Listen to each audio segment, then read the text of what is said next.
Vale. Ahí veo. Vale, pues en teoría, Daniela, creo que ahora mismo estamos en directo, pero igualmente dame, nada, un minuto para Está bien. acabar de configurar bien el tema Ya. del chat. Y vale, ya está. Y ahora esto lo abre una ventana emergente. Ya estamos. Y vale, perfecto. Perfecto, perfecto. Muy bien. Y esto por aquí. Vale, pues bueno, lo primero voy a saludar a todo el mundo con tu permiso. Hola a todas y todos. Tengo el placer, el orgullo, el honor. Yo siempre me siento muy afortunado de poder entrevistar a la gente que elijo entrevistar porque son personas que o bien me gusta mucho su trabajo o admiro de algún modo o que tengo muchas ganas de conocer. Y en este caso se da un poco todo. Daniela Ortiz, bueno, lo primero, ¿cómo estás? ¿Qué tal? ¿Cómo es Perú? Ya veo que hace frío, que te veo muy abrigada. Sí, sí. Bueno, ahora un poco mejor, ¿no? Más calmado, que ya ha pasado un mes y medio desde el momento más difícil, ¿no? Pero Ujú. sí, un poco mejor. Vale, para aquellas personas que no te conozcan, si te parece, voy a empezar primero por la polémica o todo lo que ha sucedido, no sé cómo Ujú. llamarlo, que ha habido recientemente y luego si quieres hablamos sobre ello y luego profundizamos un poco más en tu trabajo, ¿vale? Todo lo que ha sido tu trayectoria hasta llegar a este punto en el que ha habido esta explosión mediática, etcétera, etcétera. A ver, un segundito que abro... A ver, vamos a ver. Vale, que quiero abrir por un lado. Eso es, vale. Ok, ya está. Ah, vale, pues para aquellas personas que no conozcáis a Daniela, se ha hecho, bueno, muy conocida recientemente por una serie de sucesos que ha habido. Y aquí os enseño un poco, pues, si escribís el nombre de Daniela Ortiz y buscáis en noticias, para todos aquellos que estéis viendo esto y queráis indagar un poco, y os encontraréis con estos titulares. La artista Daniela Ortiz sale de España por una campaña de amenazas en las redes sociales. El artista Daniela Ortiz huye de España tras denunciar él. Bueno, aquí el título no acaba de estar completo, no lo voy a abrir para poder leer los demás. Daniela Ortiz, conforme tu voz crece, la violencia contra ti también. Lucha antirracista. La artista Daniela Ortiz huye de España tras una campaña de acoso. En fin, la Unión de Artistas Contemporáneos de España denuncia las causas de la marcha del artista peruana. Bueno, en fin, va todo un poco en esta línea. Vale, Mm. volvemos a ti. Esto era simplemente un poco para contextualizar en qué situación te encuentras, más o menos, o lo que ha pasado recientemente. Y ahora, si te parece, vamos a entrar un poco más en detalle. O sea, Ujú. cuéntanos un poco qué es lo que ha pasado, cómo lo has vivido, qué es lo que ha sucedido. Eh, bueno, yo vivía hace 13 años en España, o sea, estuve viviendo 13 años en España. A los Mm, 22 años fue que pude irme para allá. Y desde hace más o menos 10 años militaba o milito de forma activa en el movimiento antirracista, y el trabajo artístico que vengo realizando, digamos, lo relaciono mucho con los temas de denuncia, pues, del sistema colonial, patriarcal, capitalista, mm, en el que trabajaba también a nivel político. Y una de las ramas del trabajo que vengo haciendo, tanto a nivel de investigación, como a nivel artístico, como a nivel de militancia, era la denuncia de la presencia de monumentos coloniales y representaciones que reivindicaban a figuras, pues, como Cristóbal Colón, Joan Güell, Pizarro, Diego de Almagro, etcétera, sobre todo en el contexto de la ciudad de Barcelona, ¿no? Que es en la ciudad donde yo vivía, pero también en el contexto español, pero así como en el contexto de otros países del norte global y también en las urbes latinoamericanas, en concreto en el contexto de Lima. mm, Entonces, ya el año pasado me habían invitado, bueno, siempre pasaba algún programa de televisión, yo que sé, que dé mi opinión sobre el tema de los monumentos coloniales y tal. Y me había invitado a ese programa Espejo Público, que tengo entendido que, bueno, pues tiene una tendencia de derecha bastante así sí, creo amplia, que pero sí. yo Ujú, en mi militancia creo que hay que ir a hablar a todos los espacios que sea posible, que hay mm, que este, hacer el trabajo político desde el lugar donde estemos trabajando, hasta cuando estás en una reunión familiar, hasta cuando vas en el transporte público, y hay que estar activo en todo sentido. Entonces siempre he aceptado todas las invitaciones, ¿no? Y ya el año pasado me invitaron y se generó una situación pues, a la que lamentablemente muchas de las militantes antirracistas estamos acostumbradas, de que luego de hablar públicamente en medios de comunicación, en espacios culturales, incluso muchas veces, en espacios de debate, etcétera, no solamente por el hecho de que sean voces migrantes que viven esas situaciones de racismo institucional, que tienen una relación con esas historias coloniales, sino porque estamos, digamos, como que difundiendo un discurso antirracista y anticolonial que en el contexto europeo no se ha querido escuchar, porque este es un discurso que existe hace 500 años, más o menos, ¿no? Y que es Entonces, muy incómodo aquí, ¿no? También para claro, mucha gente es como... ¿no? Y entonces, y en los medios de Mm, comunicación, no es que no se hable de la población migrante, no es que las personas migrantes sean los olvidados o los que nadie ve, no, hay una hipervisibilidad de la población migrante, constantemente a nivel mediático y político se está poniendo el centro de la población migrante, pero nunca es la propia población migrante la que tiene el micrófono para explicar en el sentido político qué es lo que está pasando con todo lo que es el racismo institucional y todo este tipo de mm, situaciones, ¿no? Entonces, a raíz de los levantamientos anticoloniales y antirracistas en el contexto estadounidense, me llaman otra vez de Espejo Público el día 16 de junio, me invitan a dar mi opinión en el programa y tal, y yo, como lo vengo haciendo hace 8 años, explico que esos monumentos existen porque son una reivindicación colonial que sustenta el racismo institucional actual, que permite la persecución, detención y deportación de personas migrantes que provienen de las excolonias y que por mm. ende tienen esa relación directa con esas representaciones coloniales y que permiten la muerte y desaparición de 50.000 personas en las zonas de frontera, ¿no? O sea, Europa necesita ese tipo de representaciones que sustentan esas tesis coloniales de la superioridad europea y que narran el colonialismo como algo positivo, ¿no? Para poder sostener ese sistema de violencia colonial que se extiende hasta nuestros días, en el caso de Europa, a través del sistema de control migratorio.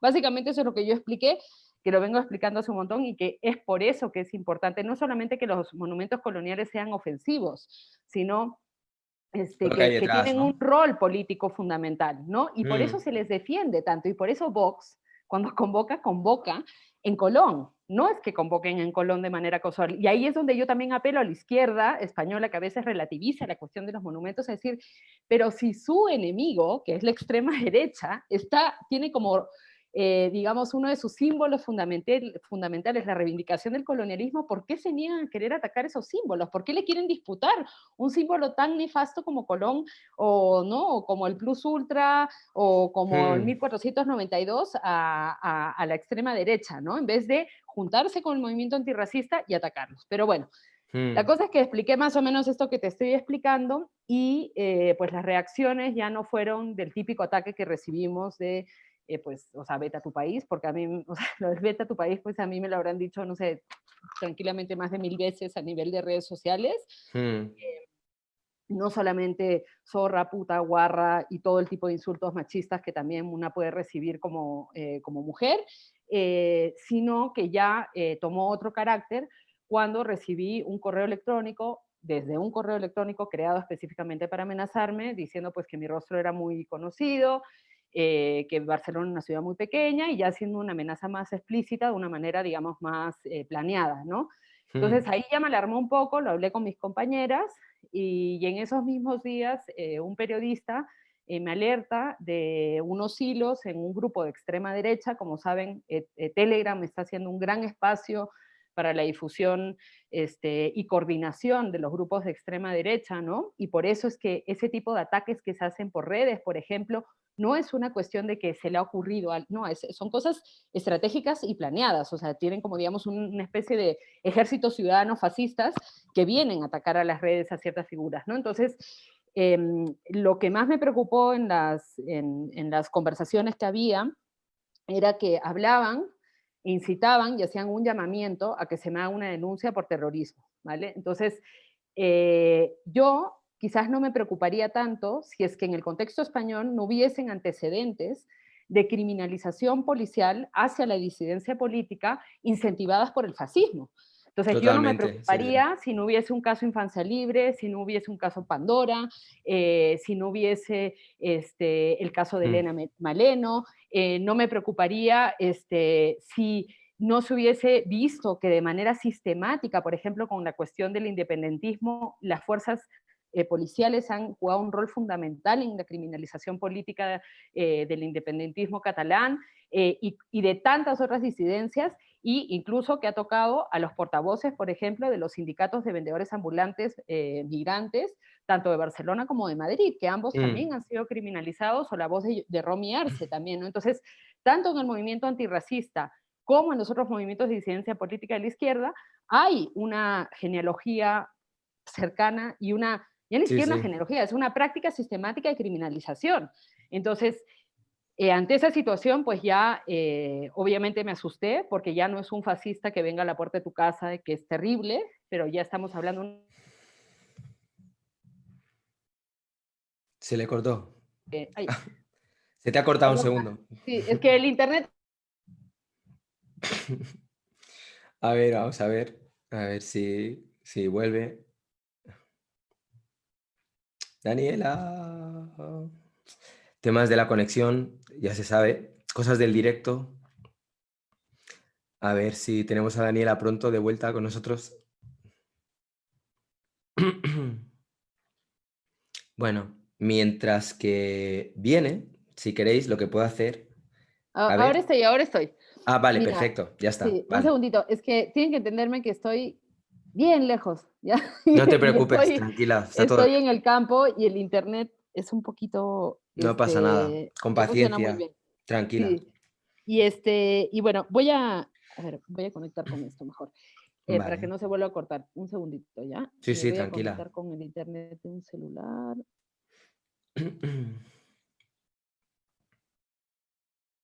Ahora está bien, ¿no? Ya. Sí, sí, sí, Vale, te vemos bien. entonces, lo que sucedió fue que en esos hilos, y ahí ya sí tomó otro carácter, pues estaban compartiendo información mía en relación a mis papeles, que no es pública y que no se puede acceder si no tienes acceso a ciertas instituciones, ¿no?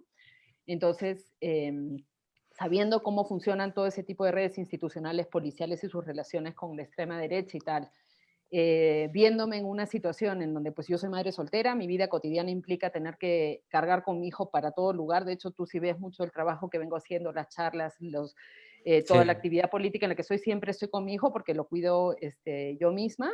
Ujú. Y después, por otro lado, claro, yo no soy una ciudadana española, no tengo un pasaporte español, y una de las cosas más graves también, que fue una de las cosas más contundentes por la cual no solamente yo, sino muchas otras personas migrantes y racializadas, militantes del antirracismo, nos vemos condicionadas a tomar nuestras decisiones, es que Ujú. no tenemos apoyo político por parte de la izquierda. O sea, hay un sector de la izquierda que es abiertamente racista y hay otro que guarda silencio y que solamente habla cuando hay situaciones muy graves como una muerte por medio, por ejemplo, ¿no? Ya, cuando está Mm. muerto el migrante, ahí ya vamos a decir violación de derechos humanos, no sé qué mal, qué tal, qué cual.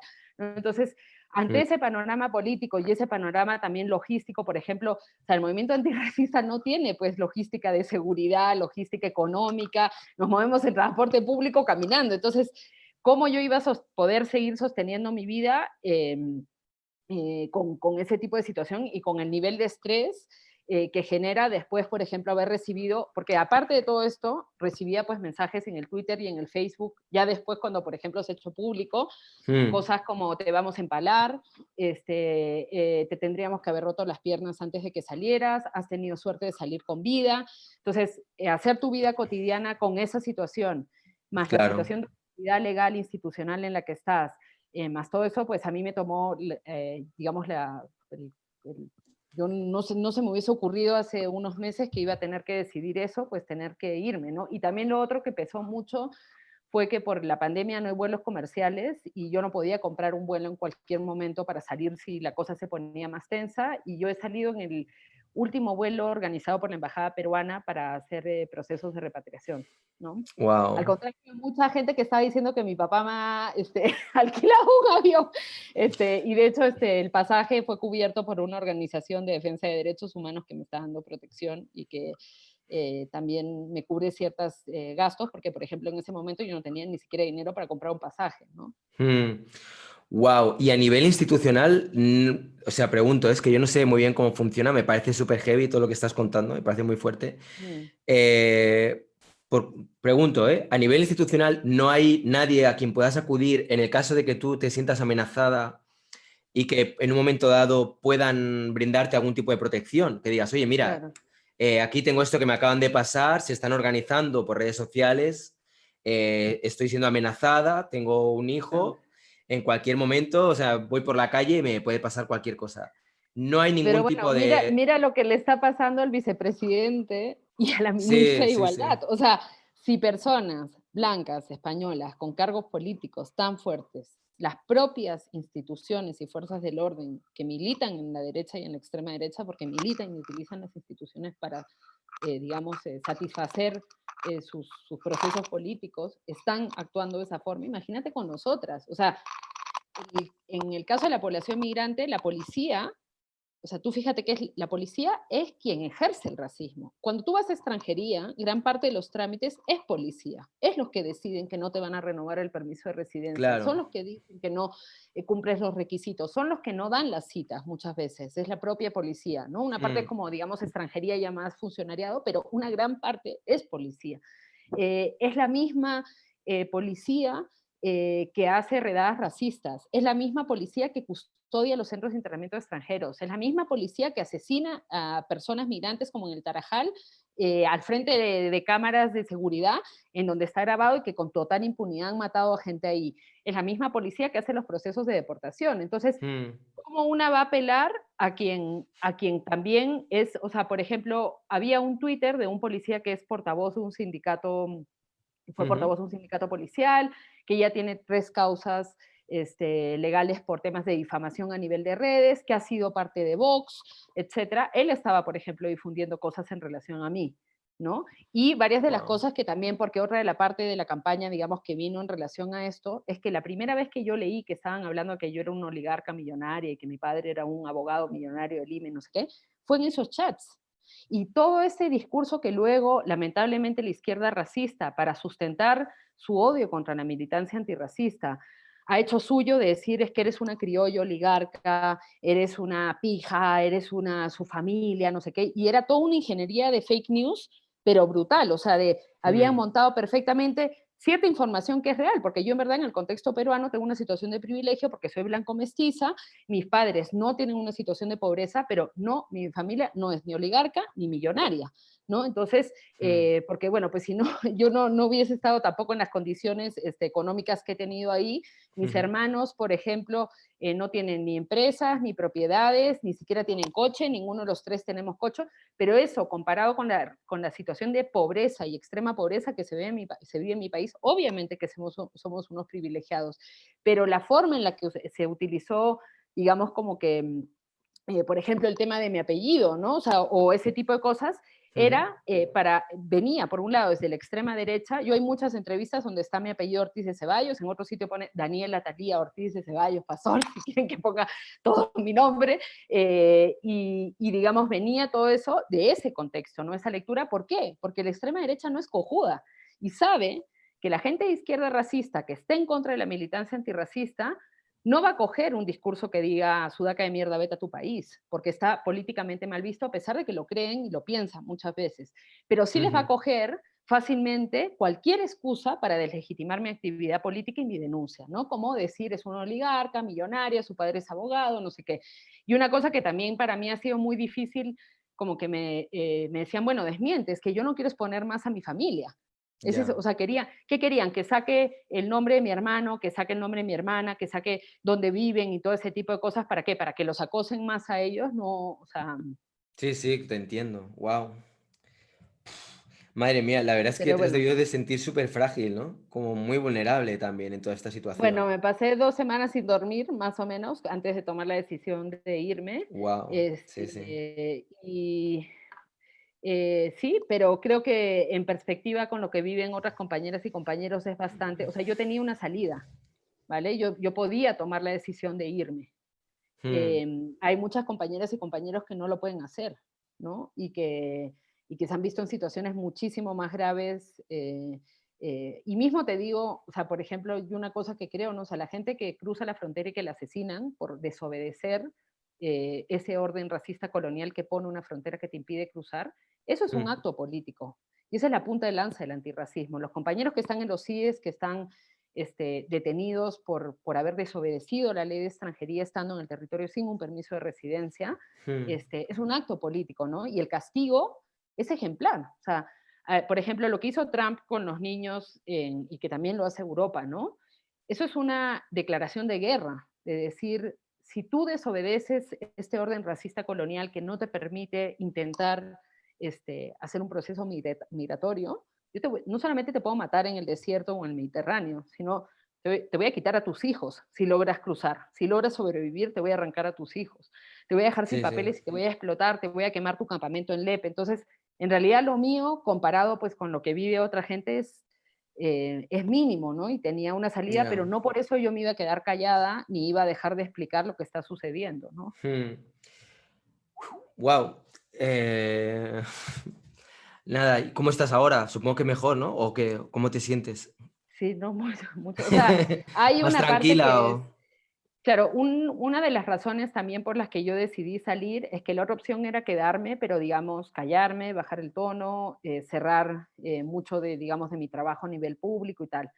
Y yo dije, bueno, prefiero renunciar, digamos, a mi vida personal en ese contexto, a mi casa, pues, a mi lavadora, a mis cosas Mm, que he tenido que dejar ahí, que me ha costado tanto esfuerzo comprarme, a mi ya. nevera, a mi sofá y a esas cosas que, pucha, que me he roto el lomo para poder hacer mi hogar ahí.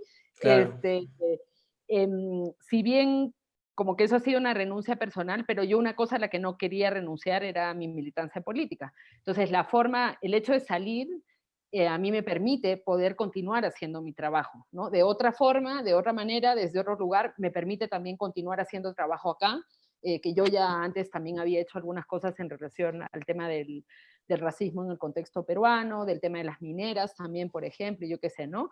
Ujú. Eh, y después, bueno, hay un cajón que yo tengo cerrado con llave, en donde están todos mis sentimientos en relación pues a mi vida personal allá, que ahorita pues que se quede ahí en el cajón ya Que que se ha después qué truncado hago, ¿no? todo, claro. Sí, sí, sí, sí. Claro, porque no es, o sea, fue muy triste, por ejemplo, cuando me despedí de mis vecinas, que, o sea, también no me pude despedir de mucha gente porque no mucha gente sabía, pero con mis vecinas, con quien, unas señoras mayores, una andaluza, otra de Mm, Zaragoza, y yo vivía pues 6 años en la misma casa y ellas me acompañaron mucho durante mi embarazo y la crianza de mi hijo, eran como abuelitas para mi hijo, y pues ha sido bastante triste eso, ¿no? Y para ellas también creo que fue una cosa, o sea, unas mujeres mayores españolas, ¿no? Entender, ya habíamos tenido conversaciones alguna vez sobre el tema del racismo, ¿no? Pero yo sí les expliqué, mira, yo me estoy yendo por eso, porque ellas sabían, a veces me decían, ay, te viste en la televisión, ¿no? Así como mm. venía, y decía, ojalá que no, no sé, que no, pero no sé, o sea, como eso fue bastante difícil, pero no es nada, este, digamos, no hay una muerte por medio ni nada, una situación más drástica, ¿no? Que Bueno, pues supongo he que podido quizá arreglar. no sabemos lo que hubiera pasado, ¿no? Igual si te hubieras quedado. No, claro, no, si me hubiese quedado, olvídate. Ya, joder. Bueno, y la verdad es que, ¿sabes lo que me hace pensar un poco? Todo esto que me estás contando. ¿Tú conoces a Piotr Pawlenski? No, Es un performer ruso ¿ya? que fue muy activo contra, bueno, pues contra todo, bueno, pues en Rusia. Ha hecho un Mm. montón de acciones contra, pues eso, contra el poder, contra el sistema, etcétera. Hasta que ¿Es llegó el que se clavó los huevos? el que se Ya me clavó los acuerdo. huevos en la Plaza Roja de Moscú, Sí, que se ha cortado la oreja. Pero es que luego ya. lo alojaron en Francia, le dieron residencia y luego allí quemó una sucursal también de un banco y hizo unas fotos, tal. O sea, yo, claro, yo lo que pensaba es como, hostia, la verdad es que hay que ser muy valiente porque, o sea, quiero decir, te vas de Rusia porque eres una persona activa contra todas las injusticias que están habiendo a nivel estatal. Te vas a Francia y vas, ¿no? Diciendo, bueno, pues voy a denunciar todas las injusticias que hay aquí. Lo último, es que igual digo una tontería porque ahora ya no me acuerdo, porque ya hacía bastante tiempo de esto, pero me parece que al final lo detuvieron y no sé si Ya. lo Deportado. han deportado otra vez a Rusia, no sé. Pero Bueno, bueno, todo esto te lo digo para ve con cuidado ahora claro, en Perú. claro. No, sí, ahí me muerdo un Ya, montón la mano porque yo ya he tenido porque problemas acá. por Yo ya eso te tuve, digo en el 2013 ya tuve un par de situaciones por un trabajo que hice en contra de la explotación de las trabajadoras domésticas y que hablaba sobre el Ah, racismo, digamos, en todo el tema del trabajo lo he doméstico, visto, pero lo he sobre todo visto. Esa señalando a la obra, clase. sí, luego me gustaría Eso de comentarla porque ahí me parece una obra llegaron, muy, muy buena. Esta en la claro, que aparecen de, las trabajadoras, ¿no? Domésticas. de Las las, sí, fotos de la son gente 97 un poco de fotos de clase Facebook. alta y ella siempre ahí Sí. de fondo y tal. Está muy bueno Pues ese sí, trabajo. Sí, luego lo sí, vemos si quieres. sí, sí. Y con eso tuve harto problema y con otro trabajo que hice sobre una minera. Y Ujú. entonces también ahora estoy viendo cómo gestionar el estar acá a veces, ¿no? Porque también, o sea, tengo que tener un poquito de cuidado a veces, ¿no? También, Sí, o al como menos durante un tiempo, un poco de tranquilidad, ¿no? Antes de volverte a para poner ahí descansar. más cañera, es como date un Vamos a ver. descanso. Bueno, ahí estamos ya Claro, armando un grupo con unas compañeras, pero bueno. mm, no sé, igual una buena estrategia sería siempre como, bueno, esto voy a decir y sé que va a ser una chorrada y que habrá gente que me va a tirar piedras, pero igual es como que sale igual más a cuenta ser activista contra un país en el que no estés. Es como decir, Claro. como mirar de Bueno, en el organizarse. momento en el que hice las cosas sobre Perú, el hecho de estar en España, yo creo que Ah, me vale, daba, digamos, como cierta protección, no porque el Estado español no la quisiera dar, sino porque, pues, vale, por la vale. situación, me Mm, daba cierta protección para decir y hacer ciertas cosas que estando en el contexto, porque, o sea, a mí, por ejemplo, cuando hice ese proyecto me llegaron mensajes de no sabes con quién te has metido, y claro, me estaba metiendo con los dueños de los canales de televisión, con los dueños de los estudios de abogados, o sea, con gente de mucho, mucho poder político, social, dinero, etcétera, ¿no? Y me decían, mm. vamos a destrozar tu carrera y tal. Y efectivamente, en lo que es el circuito artístico limeño, digamos, cooptado por esa élite, yo no me No tienes invitan espacio ahí, hace ¿no? muchos años, sí, que no me importa tampoco ya que se friegue, ¿no? Hay alguna gente con la que tengo alianzas de allá adentro y con la que a veces trabajamos, muchas veces Mm, trabajamos fuera de Perú, por ejemplo, también, ¿no?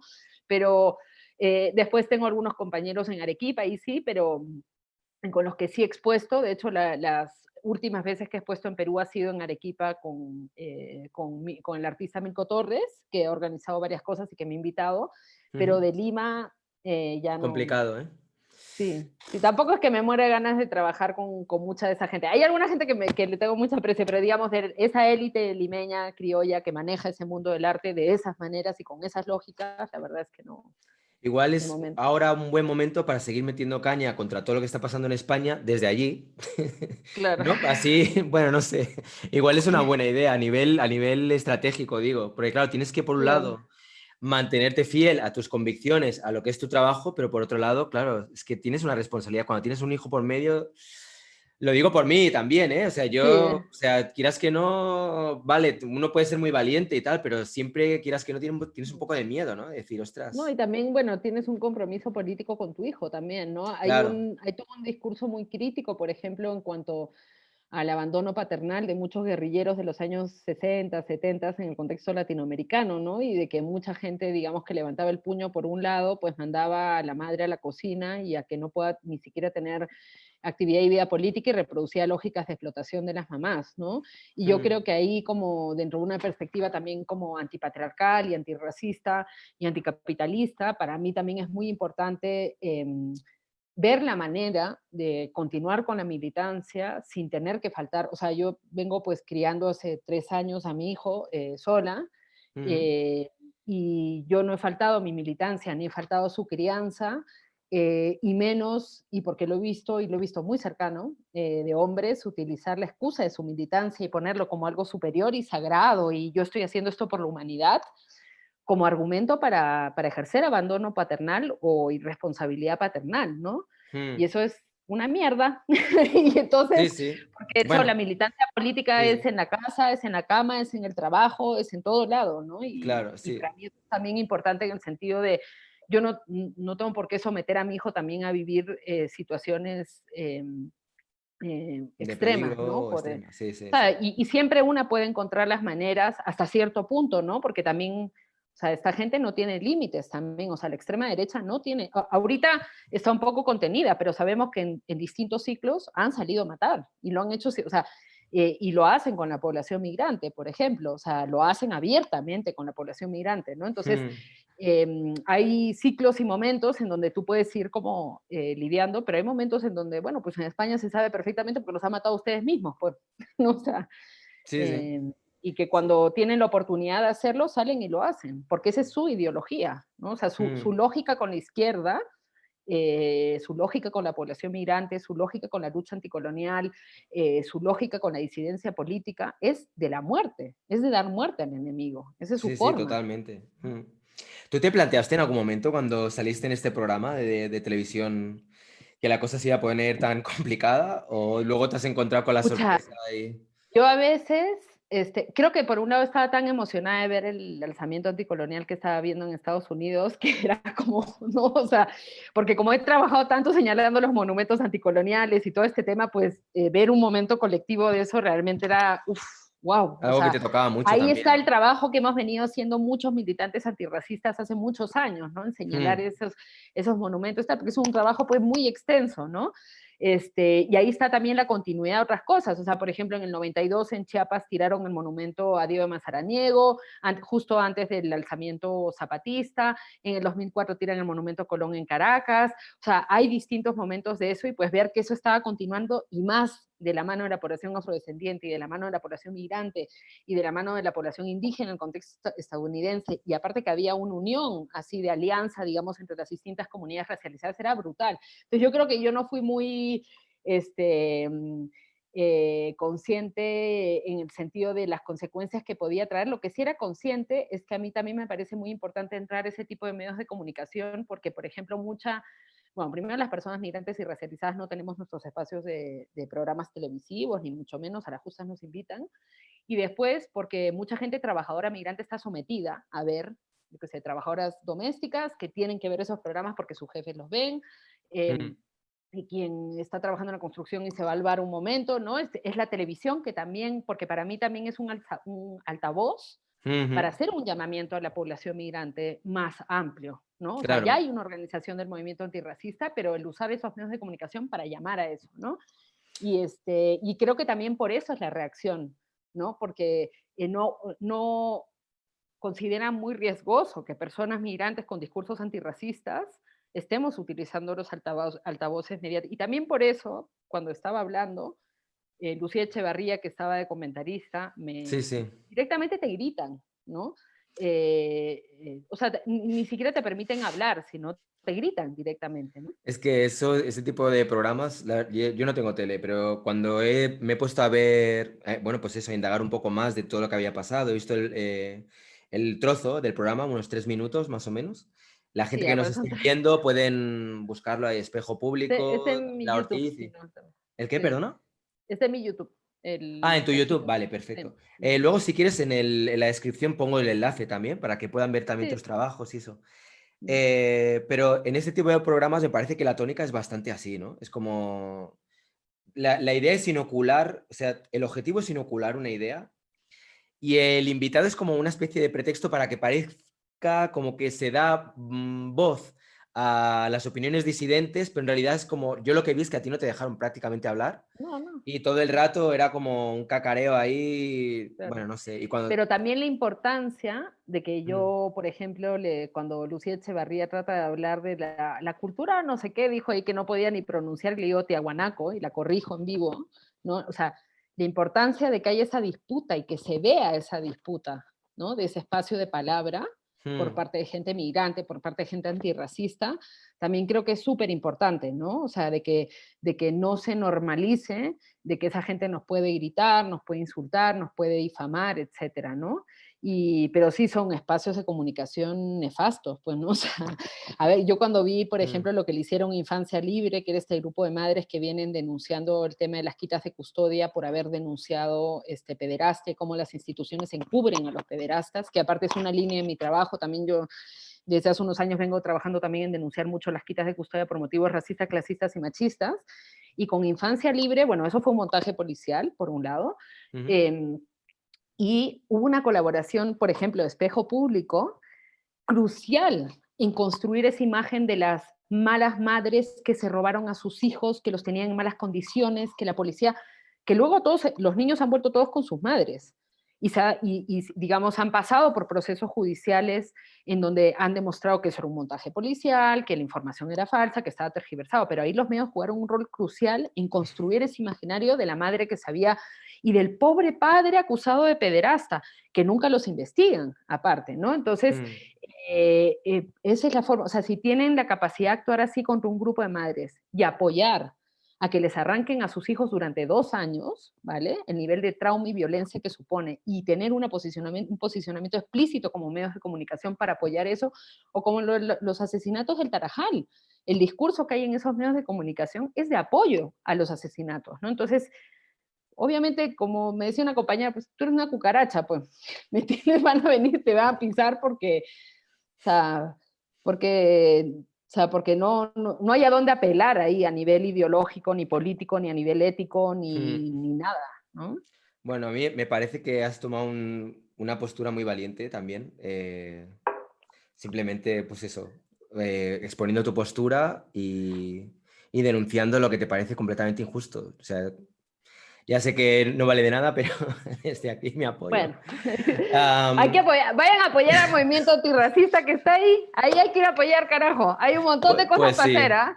Y hay muchos compañeros españoles blancos que vienen trabajando, apoyando, o sea, son muchos, pero excepciones dentro de la cantidad que podrían ser, ¿no? Y que tienen un rol, pues, que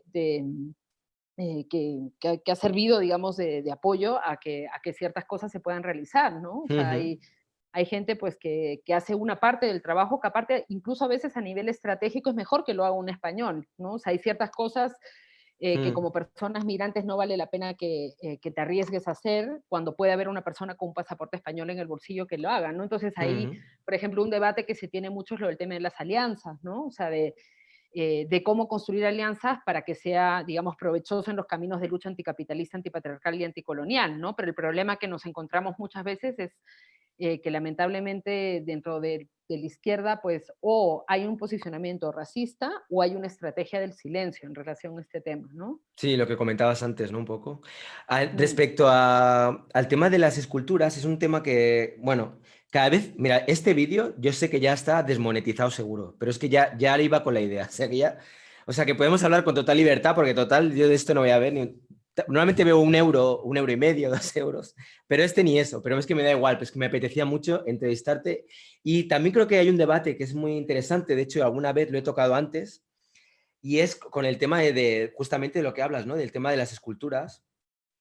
Por ejemplo, te voy a leer un par de mensajes que acabo de recibir en directo ahora, mientras estamos hablando. Ya. Dice lo siguiente, bueno, hay un montón, hay varios, ¿eh? Hay uno que dice, Sí, mira. la vieja dicotomía entre izquierdas y derechas es un viaje que ya no tiene puertos más que en Europa. La nueva guerra es entre nacionalismos de inclusión y nacionalismos de exclusión. Otro, Alejandro Gallardo Conesa, dice, en España la izquierda no existe. Y luego hay otro, que es a raíz del cual quería tirar un poco del hilo para ver tu opinión, que más o menos ya la voy viendo, pero para contrastar un poco, ¿vale? Dice, las estatuas no apoyan el colonialismo, tan solo tienen una función histórica. Y lo de que Colón era un racista, bueno, y hay que contextualizar con la época. Los ingleses trataron aún peor a nativos. Luego dice, la misma persona dice, la lógica del español del siglo XV no tiene nada que ver con la del siglo XXI. Esa generalización sí que es un acto de racismo. En general, o sea, es un poco para... Racismo antiblanco, entiendo, ¿no? Es un poco para que veas por dónde van los tiros. Luego también dice cómo podemos apoyar desde las redes o las estatuas son fríos demagogos de piedra. Pero respecto a esto que dice Dark Wolf, de que la lógica del español no tiene nada que ver con la del siglo XV, no tiene nada que ver con la del XXI. Por cierto, saludos a Fernando Castro, un fuerte abrazo desde aquí, que te dice que excelente discurso y coraje de Gracias. o sea, tu propuesta, digamos, sería que, porque claro, si nos paramos a analizar la mayor parte de esculturas que hay en el espacio público, en homenaje a eso, personas que descubrieron América, personas que, yo qué sé, es que todavía hay estatuas de homenaje a un montón de dictadores. Bueno, en España quizá estatuas, no sé, pero calles y yo qué pero sé, porque se han retirado, claro. etcétera, etcétera. Entonces, Este, ¿tú qué opinas? ¿Crees que habría que retirar, o sea, la estatua de Colón, por ejemplo, habría que retirarla o habría que meterla en un museo, habría que quemarla? No sé, ¿tú cómo contemplas bueno, tú? Me yo, interesa yo saber tu creo opinión. que sí, hay varias cosas, ¿no? Lo primero, hay que preguntarse, hay que hacer la pregunta al otro lado. ¿Por qué les es importante mantener esos monumentos? ¿Por qué les es importante en el año 2009 nombrar Metro Virrey Amat a un metro en Barcelona, que en el año 2009 tendrías un montón de figuras históricas de esa sociedad, blancos ya, representativos de ellos, de lo propio, que podrías poner? ¿Por qué Mm, reivindicar esas figuras coloniales? ¿Por qué no reivindicar a Julio Vizcarrondo, que fue un abolicionista de la esclavitud, un criollo en el contexto puertorriqueño de origen español, que era abolicionista y que no tiene ni media calle en España, ¿no? ¿Por qué hay una tendencia, no es una tendencia, hay un posicionamiento ideológico de tomar el espacio público y las representaciones del espacio público ujú, para glorificar a figuras que han tenido roles nefastos en los procesos coloniales, ¿no? Entonces, ¿eso por qué? Porque hay una defensa tácita del colonialismo, ¿no? ujú, Porque, primero, los monumentos no son piedra muerta y no son monumentos únicamente, digamos, antiguos. O sea, hay, por ejemplo, ya pensando en otro tipo de representaciones coloniales, la celebración de la fiesta nacional del 12 de octubre se constituye como tal en 1986 con el PSOE en el poder, posteriormente a un debate de si iba a ser la fiesta nacional el 12 de octubre o el día de la Constitución 6 de diciembre. En un momento en el que supuestamente están construyendo una democracia, ¿no hubiese sido más inteligente reivindicar el 6 de diciembre como Día Nacional, celebrando la Constitución, que volver a 1492 para hacer una reivindicación del colonialismo y cambiar el hospital, el nombre del hospital que se llamaba 1 de octubre, que también hacía alusión a una fecha franquista, Hospital 12 de octubre, porque él PSOE en 1985 sí, sí. toma la decisión de reformular la identidad nacional cuando hacen el cambio, por ejemplo, del escudo. Tenían la posibilidad de sacar el plus ultra, que quiere decir ir más allá en relación al viaje de Colón. ¿Por qué deciden reincorporarlo? No es una cosa solamente del orgullo que tienen de Colón o de que tienen una narrativa endulzada, no, porque eso les sirve para sostener la narrativa racista de que los inmigrantes somos sujetos inferiores, que venimos de las excolonias, que nos tenemos que integrar, que tenemos que aprender a comportarnos, que tenemos que demostrar mediante exámenes y entrevistas en la oficina de extranjería que estamos integradas, porque la integración no es mi deseo a formar parte de la sociedad, la integración es que yo demuestre ante un funcionario y mediante exámenes, ya sean de lengua, ya sea de cultura, ya sea que te obliguen a ir a cursos, ¿no? Toda la política de la integración es todo este cuestionamiento también en el sentido negativo de todas nuestras prácticas, formas de vida, espiritualidades, etcétera, en donde tenemos que demostrar que hemos aprendido a ser europeos, porque a los finlandeses que ni hablan castellano, ni catalán, ni vasco, no les piden eso para convivir y no cuestionan su carácter de convivencia, porque son blancos europeos, solamente se lo cuestionan quien viene del sur global. Y fíjate que con quienes venimos de Via Yala, que ya venimos de un proceso colonial, en donde hablamos la lengua, tenemos incorporado la espiritualidad, o sea, por imposición nos han puesto todo ese aparato ideológico, aún y así se nos cuestiona la integración, aún y así se nos dice que no sabemos convivir con esa sociedad, ¿no? Entonces, y no es un Mm, discurso nada más, sino es un mecanismo de racismo institucional que te ilegaliza, que hay gente que no accede a los papeles por este tipo de políticas, ¿no? Entonces, eso esa es una de las partes, digamos, en donde por eso es importante reivindicar para ellos los monumentos coloniales, el 12 de octubre, las carabelas en el pasaporte de Colón, que es un diseño del año 2011 y que el debate que suscitó no fue la vuelta a 1492. Y aparte que el símbolo de Colón, o sea, no es únicamente por si Colón era bueno o malo y todo, bueno, claro, como si el tipo nos hubiese traído indígenas a bautizarlos en en la Catedral de Barcelona, sino que es el símbolo del inicio de un proceso de expolio y de muerte y de explotación y de imposición de un sistema colonial que continúa hasta ahora. Es por eso que lo reivindica todos los países europeos. Es por eso que lo reivindica Estados Unidos, porque la población blanca que refuerza la supremacía blanca, ¿por qué van a poner un monumento a Colón? Si supuestamente no tendría que ver, porque es el símbolo del colonialismo, Colón. Por eso es el problema, no es en sí el personaje, es el simbolismo que se ha construido alrededor de eso. Por otro lado, si quieren contar la historia a nivel del espacio público, a nivel de los nombres de las calles, de los metros, de los monumentos que se van haciendo, por favor, la celebración del quinto centenario en 1992, no estamos hablando del siglo XVIII, del siglo XVII, estamos hablando de ahora, de que el Salón del Cómic de Barcelona 2 veces en sus pósters ha puesto a Colón como un héroe, ¿no? O sea, estamos hablando de que el Pride de Barcelona, la I, es Colón señalando con el dedo. Entonces, esos símbolos están vivos, ¿no?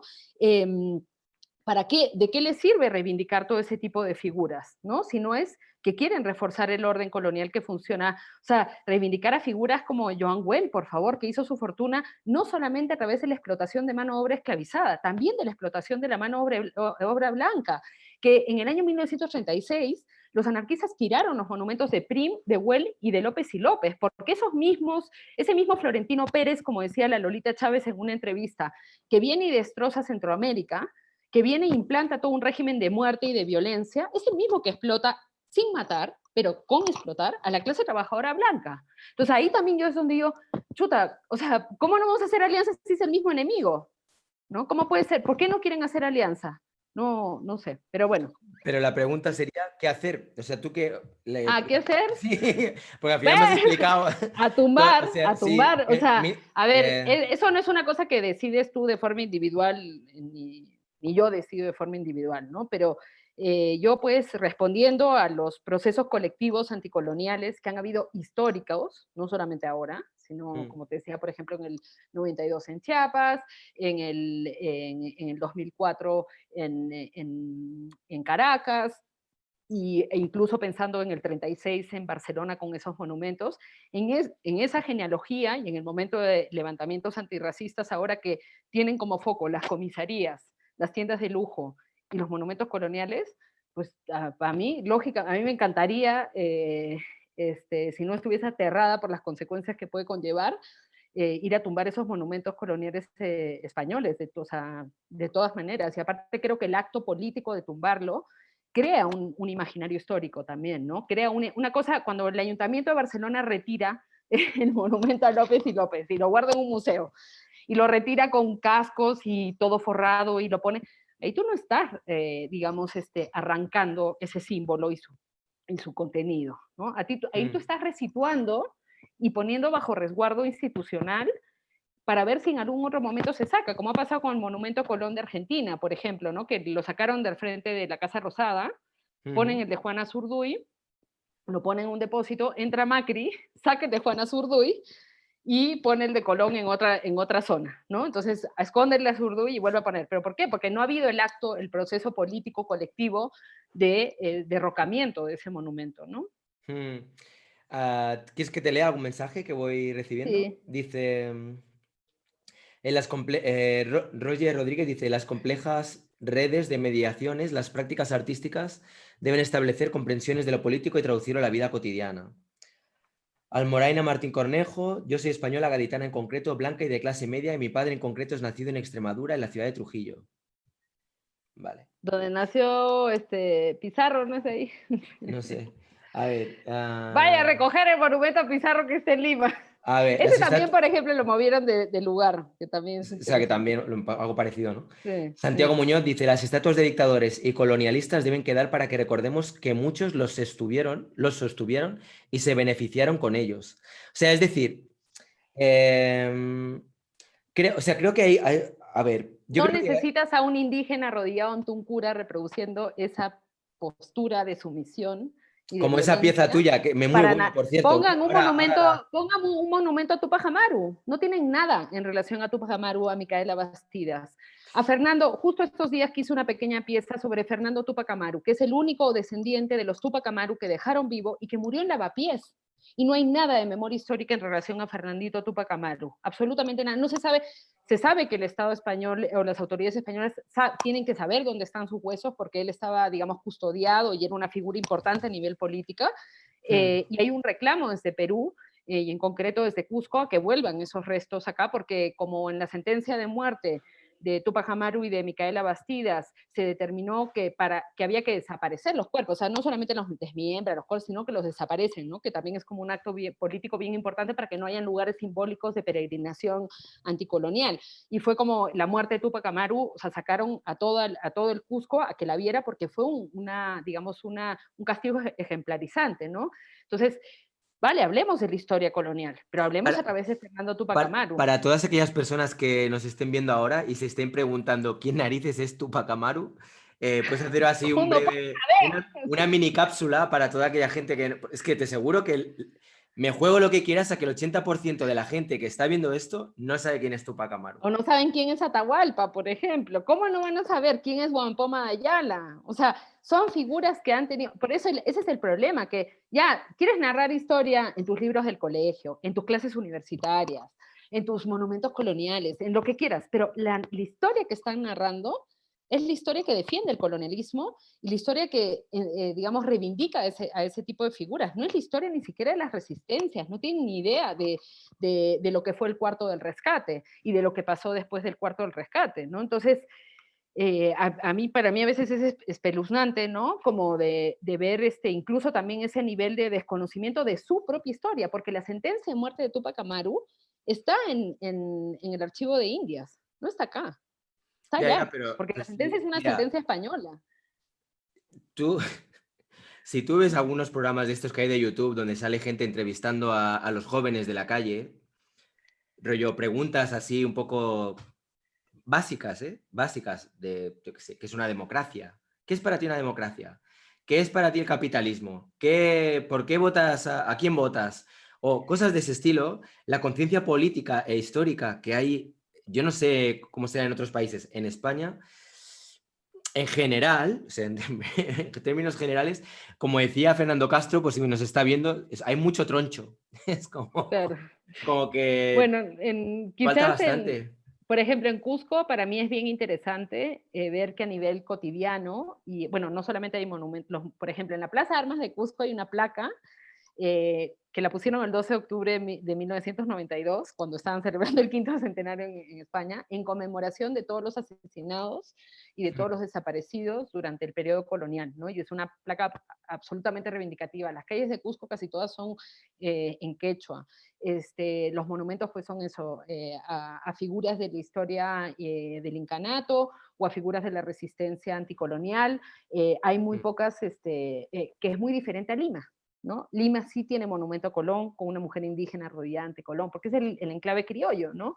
Y eso es bien interesante de ver en Cusco, que a pesar de ser un contexto profundamente empobrecido y golpeado, digamos, por la violencia colonial y capitalista, eh, hay conversaciones cotidianas sobre ese tipo de figuras, ¿no? O sea, muchos de los jóvenes saben quién era Túpac Amaru, saben quién era Huampoma de Ayala, ¿no? Hay esa memoria que quizás no viene del sistema educativo, ¿no? Sino que viene de la propia casa, ¿no? Yo tengo la sensación ahora cuando te escucho de que, claro, el tema hay un problema de percepciones. Es decir, para la mayor parte de la gente de Barcelona, yo creo, ¿eh? Y estoy hablando por hablar, porque yo no lo sé, no podía hacer, no he visto una estadística, no he visto, o sea, estoy un poco así como diciendo lo primero que me viene a la cabeza. Yo creo que en Barcelona mucha gente sabe que Colón es el que descubrió América. Hasta ahí llegan. Ya. ¿Vale? La estatua de Colón es una parte más de la ciudad. Es decir, pues es pues una estatua que hay allí y es, pues yo qué sé, Pero igual como lo es que... el centro de internamiento de extranjeros, pues Sí, es sí, igual. pero no, pero... O sea, pero lo que yo te estoy hablando ahora de la sensación que tengo en cuanto a percepción general, ¿eh?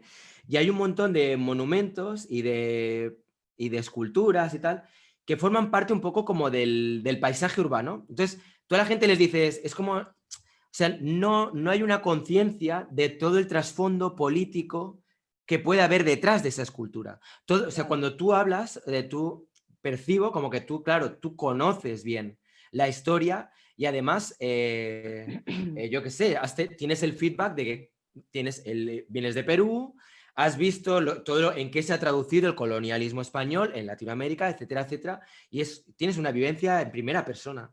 Pero hay mucha gente que vive aquí, yo creo que debe ser lo mismo que debe pasar con con los ingleses y les empiezas a hablar de los asesinatos que han cometido con la población aborigen en Australia. Que, o sea, durante mucho tiempo los aborígenes en Australia estaban considerados animales. Tú podías irte a cazar, pues yo qué sé, canguros y podías cazar aborígenes.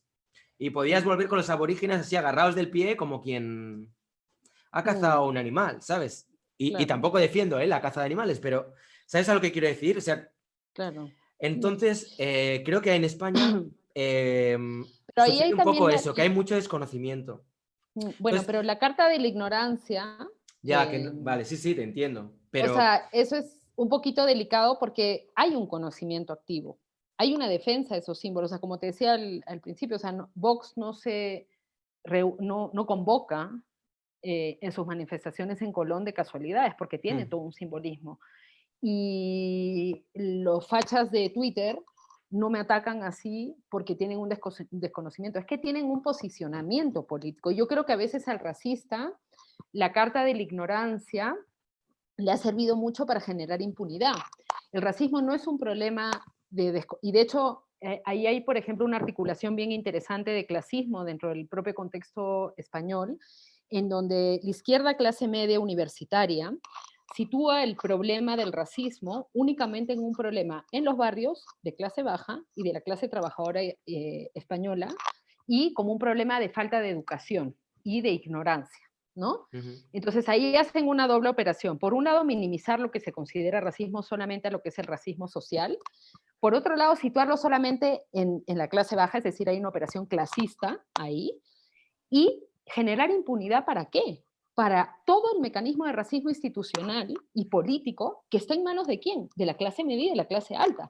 Quienes realmente son peligrosos en España, obviamente los fascistas y los neonazis son peligrosos, vengan de la clase que vengan, pero quienes realmente son peligrosos no es, o sea, tu vecina que te dice vete a tu país, es violenta y está soportando toda esa violencia racista, ¿no? Pero el funcionario de la oficina de extranjería, que cobra 2.000 euros al mes, que es un funcionario clase media, que ha pasado sus oposiciones y que firma que no te renueva los papeles o que te pone una orden de expulsión, ese es el principal, ¿no? Y ese es el clase media que te puede decir, como decía Ramón Grossfogel, si tú le haces un examen al Ayuntamiento de Barcelona, actual, con Ada Colau, todos pasan el examen de racismo, todos lo pasan, con 20 seguro, o con 10, como es allá. Pero ¿cuál es el problema? Ellos están mandando a la policía a perseguir a los compañeros vendedores ambulantes. Ellos no están diciendo nada sobre las quitas de custodia, que en parte son responsabilidad de los servicios sociales que son de su competencia. Ellos no están diciendo nada de los informes de arraigo y de vivienda, que es el ayuntamiento el que los realiza, y de todo, digamos, su complicidad con todo el mecanismo de racismo institucional, ¿no? Entonces, ahí hay una cosa súper importante. Y después lo otro, que sí hay una clase trabajadora blanca española, racista, y con el poder del voto y de la opinión pública, y con el poder de pegarte si les da la gana y que queden en total impunidad porque tienen un pasaporte español en el bolsillo, ¿vale?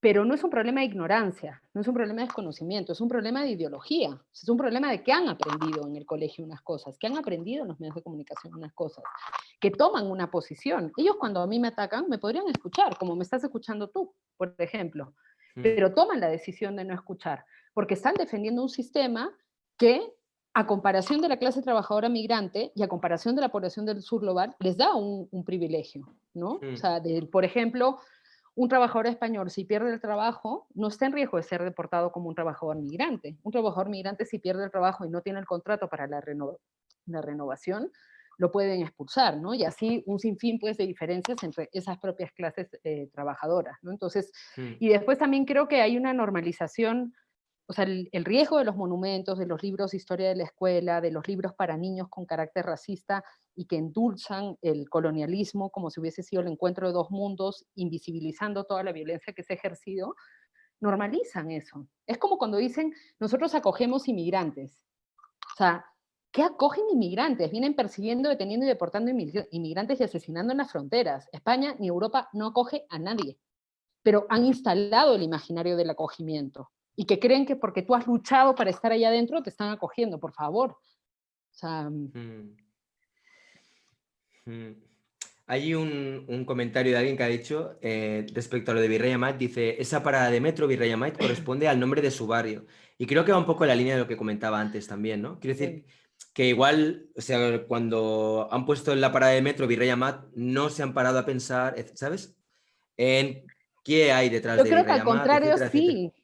Yo ¿Tú creo que al crees que contrario sí? sí, porque te lo Pero en ese defienden. caso tendrían que cambiar primero el nombre del barrio, ¿no? Primero el nombre del barrio Bueno, y sí, luego también, el... y se podría hacer como se ha hecho con con todos los símbolos del franquismo. O sea, si la Sí, sí. fiesta nacional era el 18 de julio y se cambia el 2 de octubre, si el escudo de España era el aguilucho, y ese escudo de España con el aguilucho ha devenido en un símbolo único y exclusivo de la extrema derecha, y que es señalado cada vez que es utilizado, es porque había un proceso, ¿no?, Mm. de una toma de decisión política, de decir, Sí, bueno, sí. ese No, tipo no, de estoy de símbolos acuerdo, ¿eh? no Yo lo vamos a aceptar. comparto tu opinión, Pero no hay el simplemente... consenso político en relación al tema colonial. Ese es el Mm. problema. O sea, que hay una Sí, mayoría, lamentablemente, en España que defiende el colonialismo, porque en términos individualistas y egoístas les conviene, pues les conviene invadir Irak y tener a Indra haciendo un huevo de plata en el contexto iraquí. Les conviene mm, tener una mano de obra esclavizada en Lepe y en los campos españoles y en Huelva, que te deja los vegetales a precio huevo,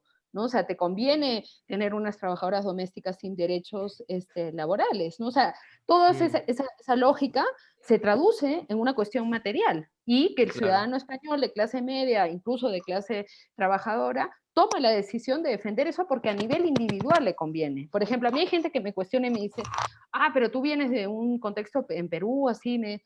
Bueno, yo puedo tener ciertos privilegios en relación al sistema colonial, pero yo estoy en contra de eso que me privilegia a mí misma. Mm. Y estoy dispuesta a renunciar a todos los privilegios que haga falta porque no pienso sostener mi bienestar en base a la explotación de otra gente.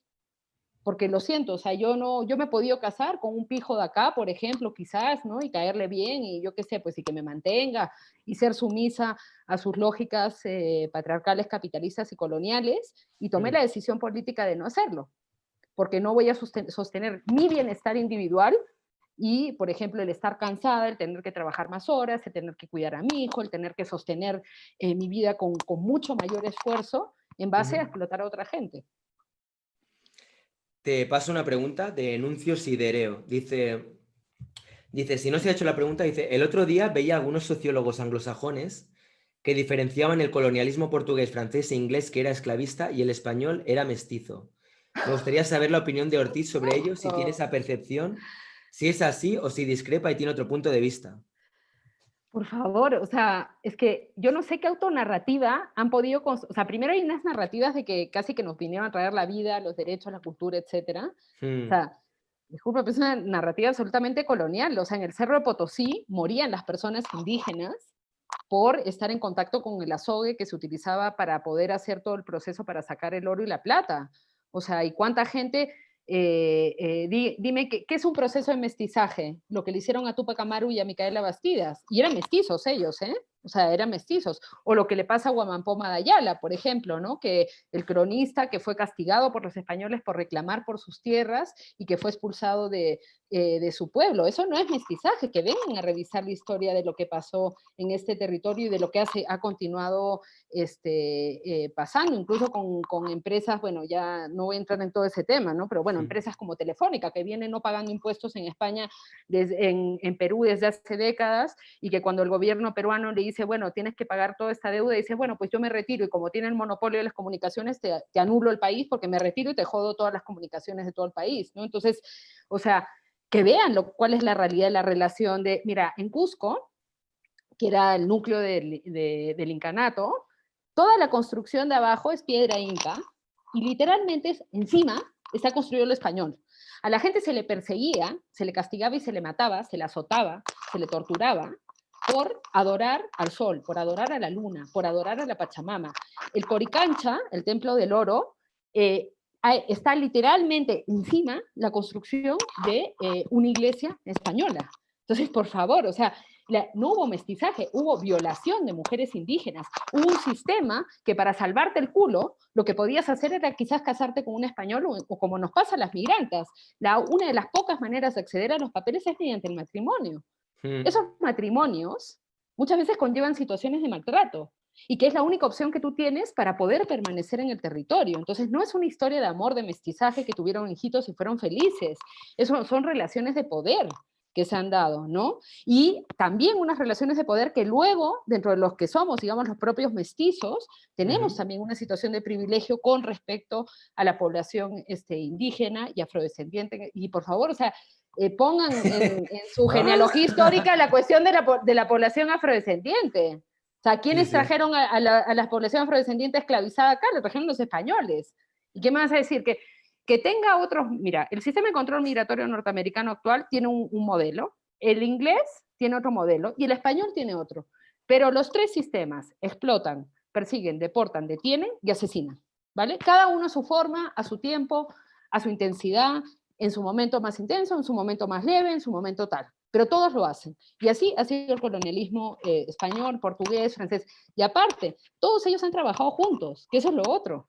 Y por eso defienden todas esas políticas hasta la actualidad juntas. Por eso sale después eso, o sea, un francés a defenderte el monumento a Colón, porque es parte de su poder como europeo, como supremacía blanca, ¿no? Hmm. ¿Te parece si vemos un poco tu obra? Que igual Sí. habrá gente que nos está viendo y le No hará están gracia. las pinturas de castas, eso de ahí es bonito para ver. A ver, vamos Eso a ver. tengo que Un subir. segundo, que A pues, ver lo si hay dejo alguna aquí cosa. preparado. Vale, ya está. Ahí voy. Compartir pantalla. Tin. Ujú, ujú. Ahí está. Ya, Installed. Joder, a ver, esto fuera. ahí Eh, está.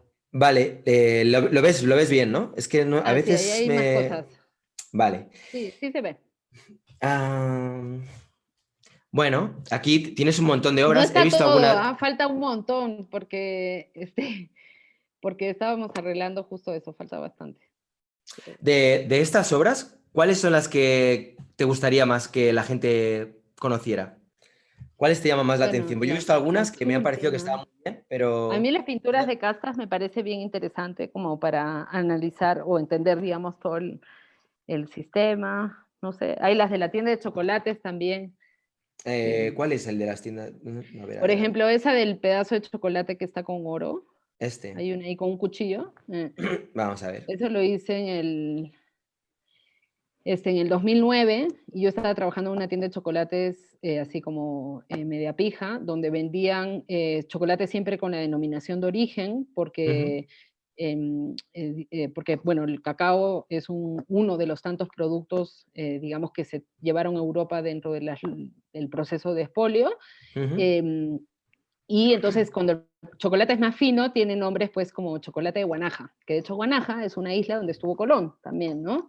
Y entonces en esta chocolatería no solamente había toda esta, ¿no? Como que narrativas así filocoloniales, sino que la decoración de los chocolates se hacía con oro de 24 quilates, ¿vale? Y a mí pues Ujú, viniendo de un contexto como el peruano, en donde la extracción del oro históricamente y actualmente sobre todo, o sea, las mayores luchas que hay aquí, por ejemplo, en el contexto de Cajamarca, contra la minera Yanacocha, ¿no? Es por una cuestión de evitar la extracción del oro que trae pues una situación de explotación, de violencia, de destrozo de la naturaleza, de las formas de vida, etcétera, ¿no?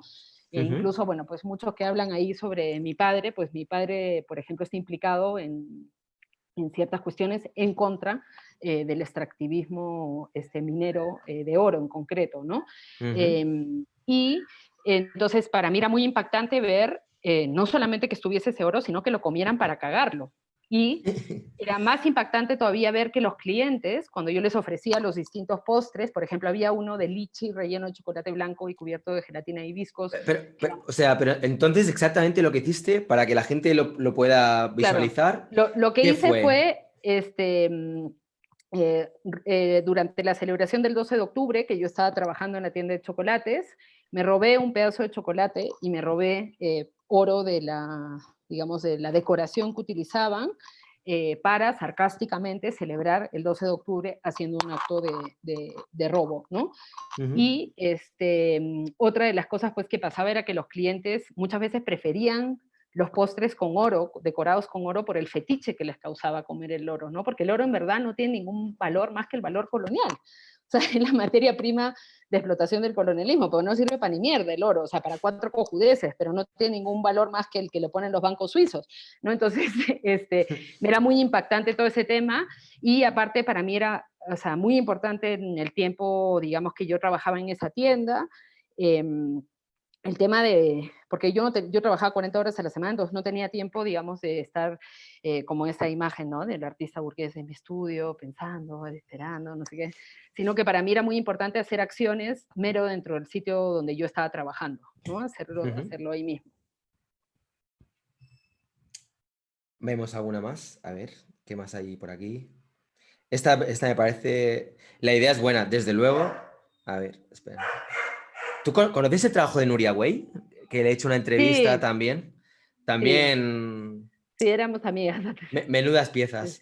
sí, sí, sí. Sí, Vale, de hecho, qué, bastante camino lo he recorrido cerca de ella, bastante cerca. qué bueno. No, no lo Y sabía, ¿eh? No ahora sabía tiene su que... bebé también, igual que sí, Sí, las sí, dos hemos sí. tenido bebé.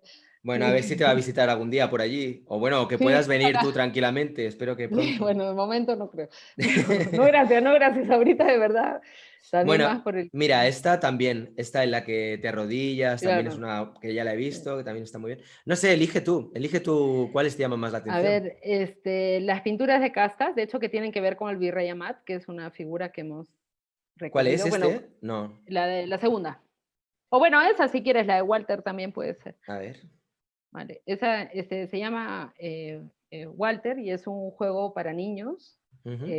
pero digamos tuneado, intervenido, con unas figuras que narran la historia de Walter, un menor. Creo que si aprietas en la foto te sale, ¿Sí? creo, Ah, espero. vale, sí, sí, Ahí sí, está, ok. sí. Sí, es que está, en verdad que mi página estaba ahorita como que en reformulación y está todo así para el culo porque falta un montón de trabajo aparte. No te Y bueno, preocupes. lo que hice fue como digamos, a través de este juego para niños, narrar la historia de Walter, que es un menor de origen camerunés, que un día jugando en el parque, en un parque público, al frente de más gente, se cae, se rompe la pierna y cuando sus padres lo llevan al médico, les inician un proceso para acusarlos de violencia cuando habían pruebas y testigos de que Walter se había caído en los juegos, y les terminan quitando la custodia de Walter. Los padres han venido luchando desde hace muchos años digamos, por denunciar lo que les pasó y junto con Enrique Martínez Reguera, que es un educador social, un trabajador social al cual yo respeto y admiro profundamente y del cual he aprendido muchísimo digamos, del análisis que hacemos junto con mi compañera Linda Porne en relación a los temas de las quitas de custodia por motivos racistas, clasistas y machistas. Los padres de Walter, Ferdinand y Monique, escriben un libro que se llama Por si llegas a leernos, querido Walter, en donde por un lado hacen todo un recorrido de la violencia institucional y legal, porque todo el proceso de Walter es absolutamente legal, porque esas quitas de custodia, como las deportaciones, no son un mal funcionamiento del sistema, sino es el funcionamiento del sistema legal, ¿no? Y y entonces Walter no lo terminan dando en adopción a una familia blanca, incluso la familia cuando ellos empezaron a hacer medio público el caso, los amenaza de hacerles una denuncia por difamación y por poner en riesgo al menor.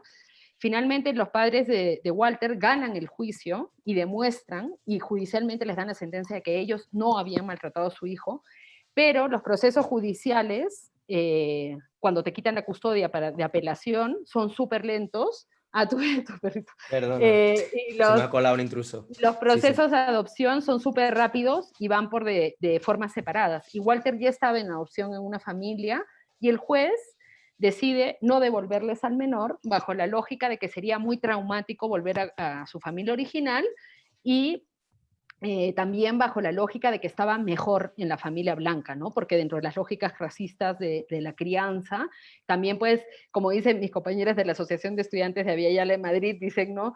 Las mujeres latinas, por ejemplo, están capacitadas para criar los hijos de las españolas, pero son a las mismas mujeres a las que les arrancan los hijos los servicios sociales, ¿no? Sí, Entonces, sí, sí, sí, qué bestia. en el caso pues de Walter también escriben este libro porque otra de las cosas que pasa, y por eso me pareció muy importante ponerle de título Walter, porque una de las cosas que pasa es que a los niños que pasan en procesos de adopción en Occidente se les borra el nombre, se les borra su identidad biológica. ¿Por qué? Para encubrir todo este tipo de prácticas. Por ejemplo, justo ahora estaba leyendo una organización de guatemaltecos que se llama Next Generation, que están denunciando cómo fueron bebés robados dentro del conflicto armado de Guatemala y que fueron adoptados en Estados Unidos. Y se te borra el nombre porque así tú no puedes saber de dónde vienes, no puedes saber de dónde viene tu familia biológica, ¿no? Y entonces, ¿y cuál ha sido lo que ha pasado?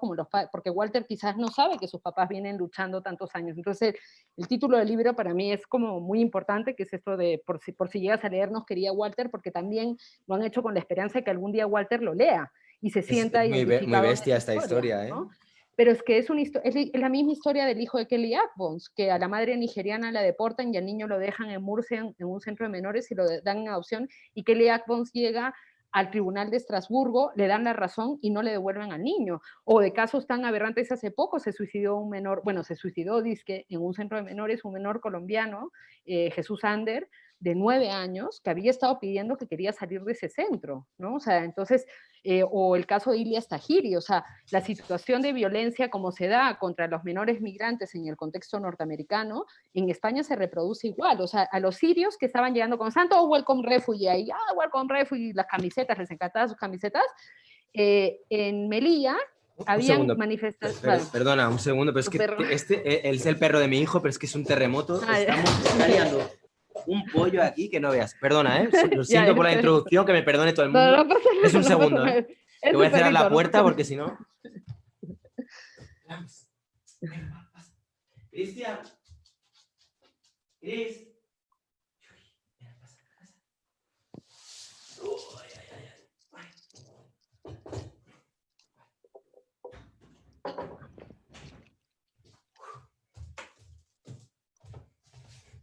Ya, bueno.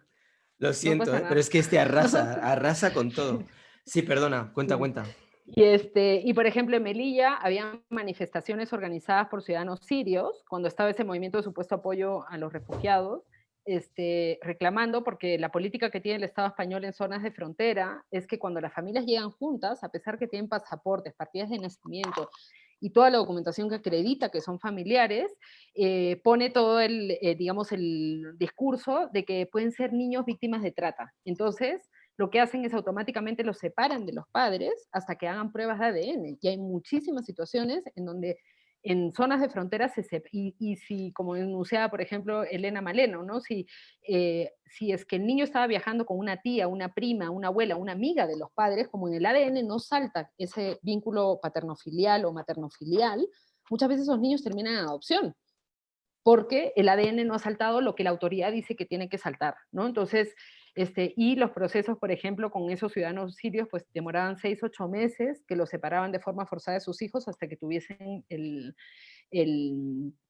examen de ADN, ¿no? Entonces es una práctica común de violencia contra la infancia y que yo creo que es una declaración de guerra. O sea, el asesinato de Ilyas Tahiri es la declaración del Estado español de no nos importa si eres una mujer embarazada, que es legal deportarte, por ejemplo, y encerrarte en un centro de internamiento de extranjeros, no nos importa si eres una mujer, como Osama Martínez, que le asesinaron por desatención médica en el Centro de Internamiento de Extranjeros de Aluche. No nos importa si eres una persona en una situación vulnerable, no nos importa si estás escapando de una guerra, no nos importa absolutamente nada, y no nos importa si es que eres un niño, igual te vamos a aplicar toda esta violencia. Y se están dando unas situaciones, pues, extremas, ¿no? O sea, lo de Ilyas Tahiri, se ha visto todo el video, y esa gente está en libertad, los asesinos están en libertad, ¿no? Madre mía. Entonces, como... La verdad que cuando hago entrevistas a artistas que trabajáis con todo lo que es denuncia social, al final se me queda siempre, o sea, por un lado me parece súper positivo, pero a veces con mal cuerpo de la Pero cantidad hay de que ir a cosas que hacer el suceden. trabajo político, eso no hay Sí, que sí, sí, canalizarlo sí, como sí, una no. cosa individual, personal, de Claro, sentimientos, claro. ¿no?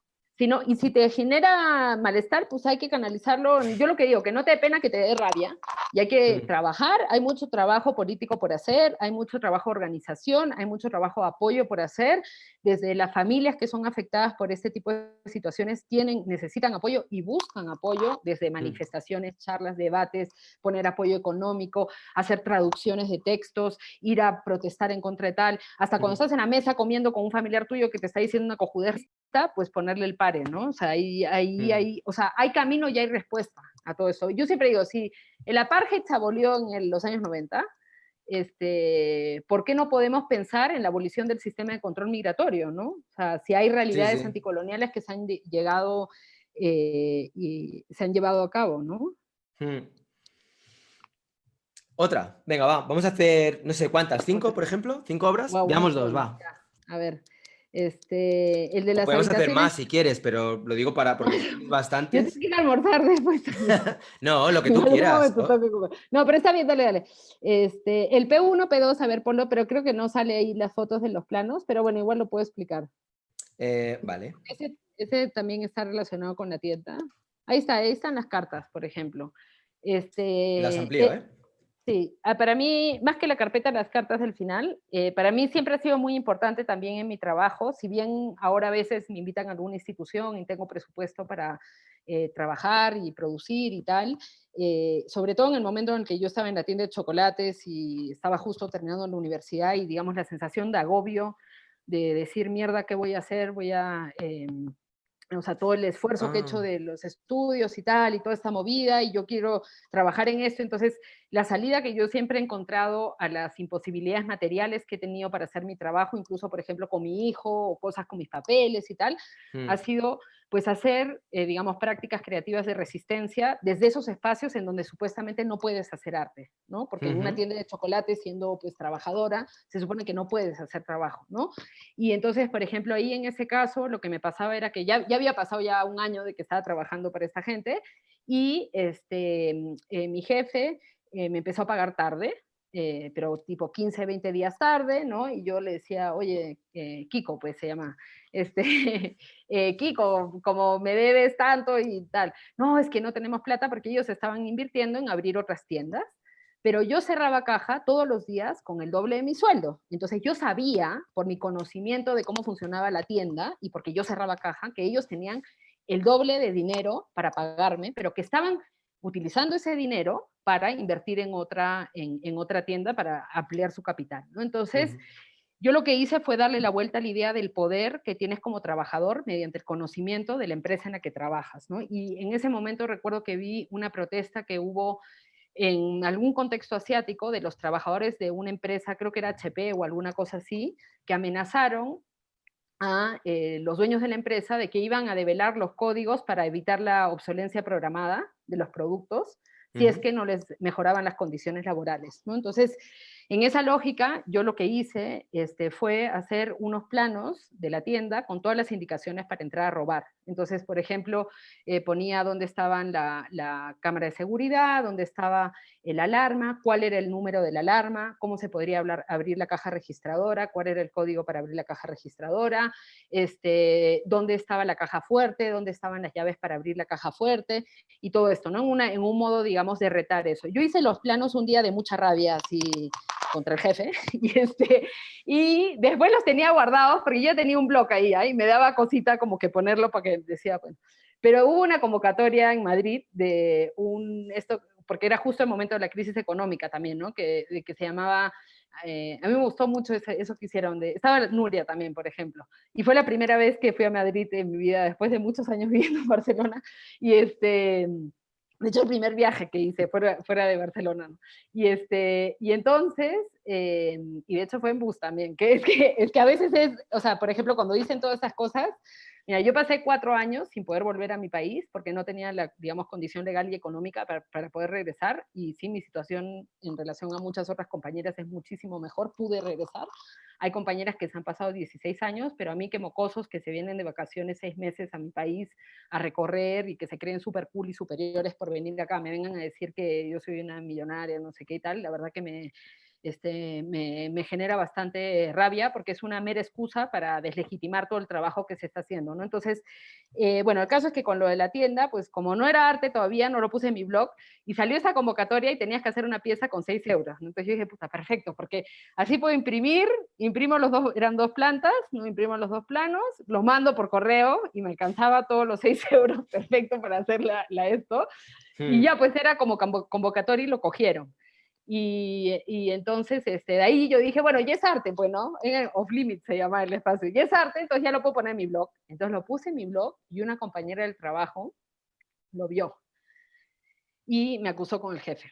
Y entonces llamaron a la policía, llamaron a sus abogados, obviamente, y me querían hacer una denuncia penal por esto, ¿no? Pero yo no había puesto el nombre de la tienda en los planos, yo solo había puesto el lugar donde trabajo. Entonces no estaba tan, o sea, había sido como estratégica en eso, ¿no? Y entonces yo quería ir a juicio, pues para que no sea despido improcedente, ¿no? Y yo dije, aparte así extiendo la vida de la pieza, ¿no? Y entonces llamé a la CNT para preguntarles, bueno, ¿qué hago? Porque quiero ir a juicio en contra de esa gente porque me quiere despedir y denunciar. Y aparte no tenían, o sea, ellos una cosa que no encontraban era como que el argumento legal, porque no está en ningún tema del Código Penal lo que yo había hecho, porque no había robado tampoco, ¿no? Y entonces, bueno, sí me había robado azúcar y leche algunas veces de la tienda para llevarme para mi casa, pero bueno, o sea, pero no había robado dinero ni nada así grave, ¿no? Y entonces, los compañeros de la CNT me dijeron, como, sí, podrías continuar, y me dijeron, pero tú no eres de acá. Y le dije, no, y me dijo, ¿cuándo te toca renovar tu permiso de residencia? Y creo que ahí quedan 6 meses. Digo, 6 meses, y me dice, ni se te ocurra, porque si tú tienes una, digamos, causa penal o una cosa así judicial grave abierta, o una sentencia, porque uno de los requisitos son los antecedentes penales, por ejemplo, ¿no? Y estar limpio en ese sentido, además de un contrato de trabajo y todo eso, no vas a poder renovar tus papeles. Además de que con el despido, pues, bueno, en mi caso tenía papeles de estudiante, o sea que estaba resguardada con eso, pero lo otro, los antecedentes penales, sí los pedían, ¿no? Entonces me dijeron, mira, no te aconsejamos, y para mí fue un momento muy fuerte de ver la diferencia entre los derechos de una persona española, para incluso actos de resistencia y de protesta ante una situación laboral de explotación, que la situación de la población migrante en relación a eso, ¿no? O sea, simplemente tú estás amenazado con perder tus papeles y ser sujeto, ya la expulsión es lo peor, ¿no? Pero estar sin papeles significa no poder tener un contrato de teléfono, no poder tener un contrato de luz, agua, no poder ir al médico, y bueno, toda una serie de situaciones, Sí, no sí, poder sí, sí. viajar, si se te muere un familiar no puedes ir, o sea, es todo un condicionamiento, ¿no? Entonces, ahí para mí fue bastante fuerte, entonces llegamos como un acuerdo con los jefes que fue que ellos no me denunciaban, pero yo renunciaba. Entonces no quedaba como un despido improcedente, ¿no? Y ya pues tuve que renunciar a mi trabajo. Y de ahí me fui a trabajar a un restaurante.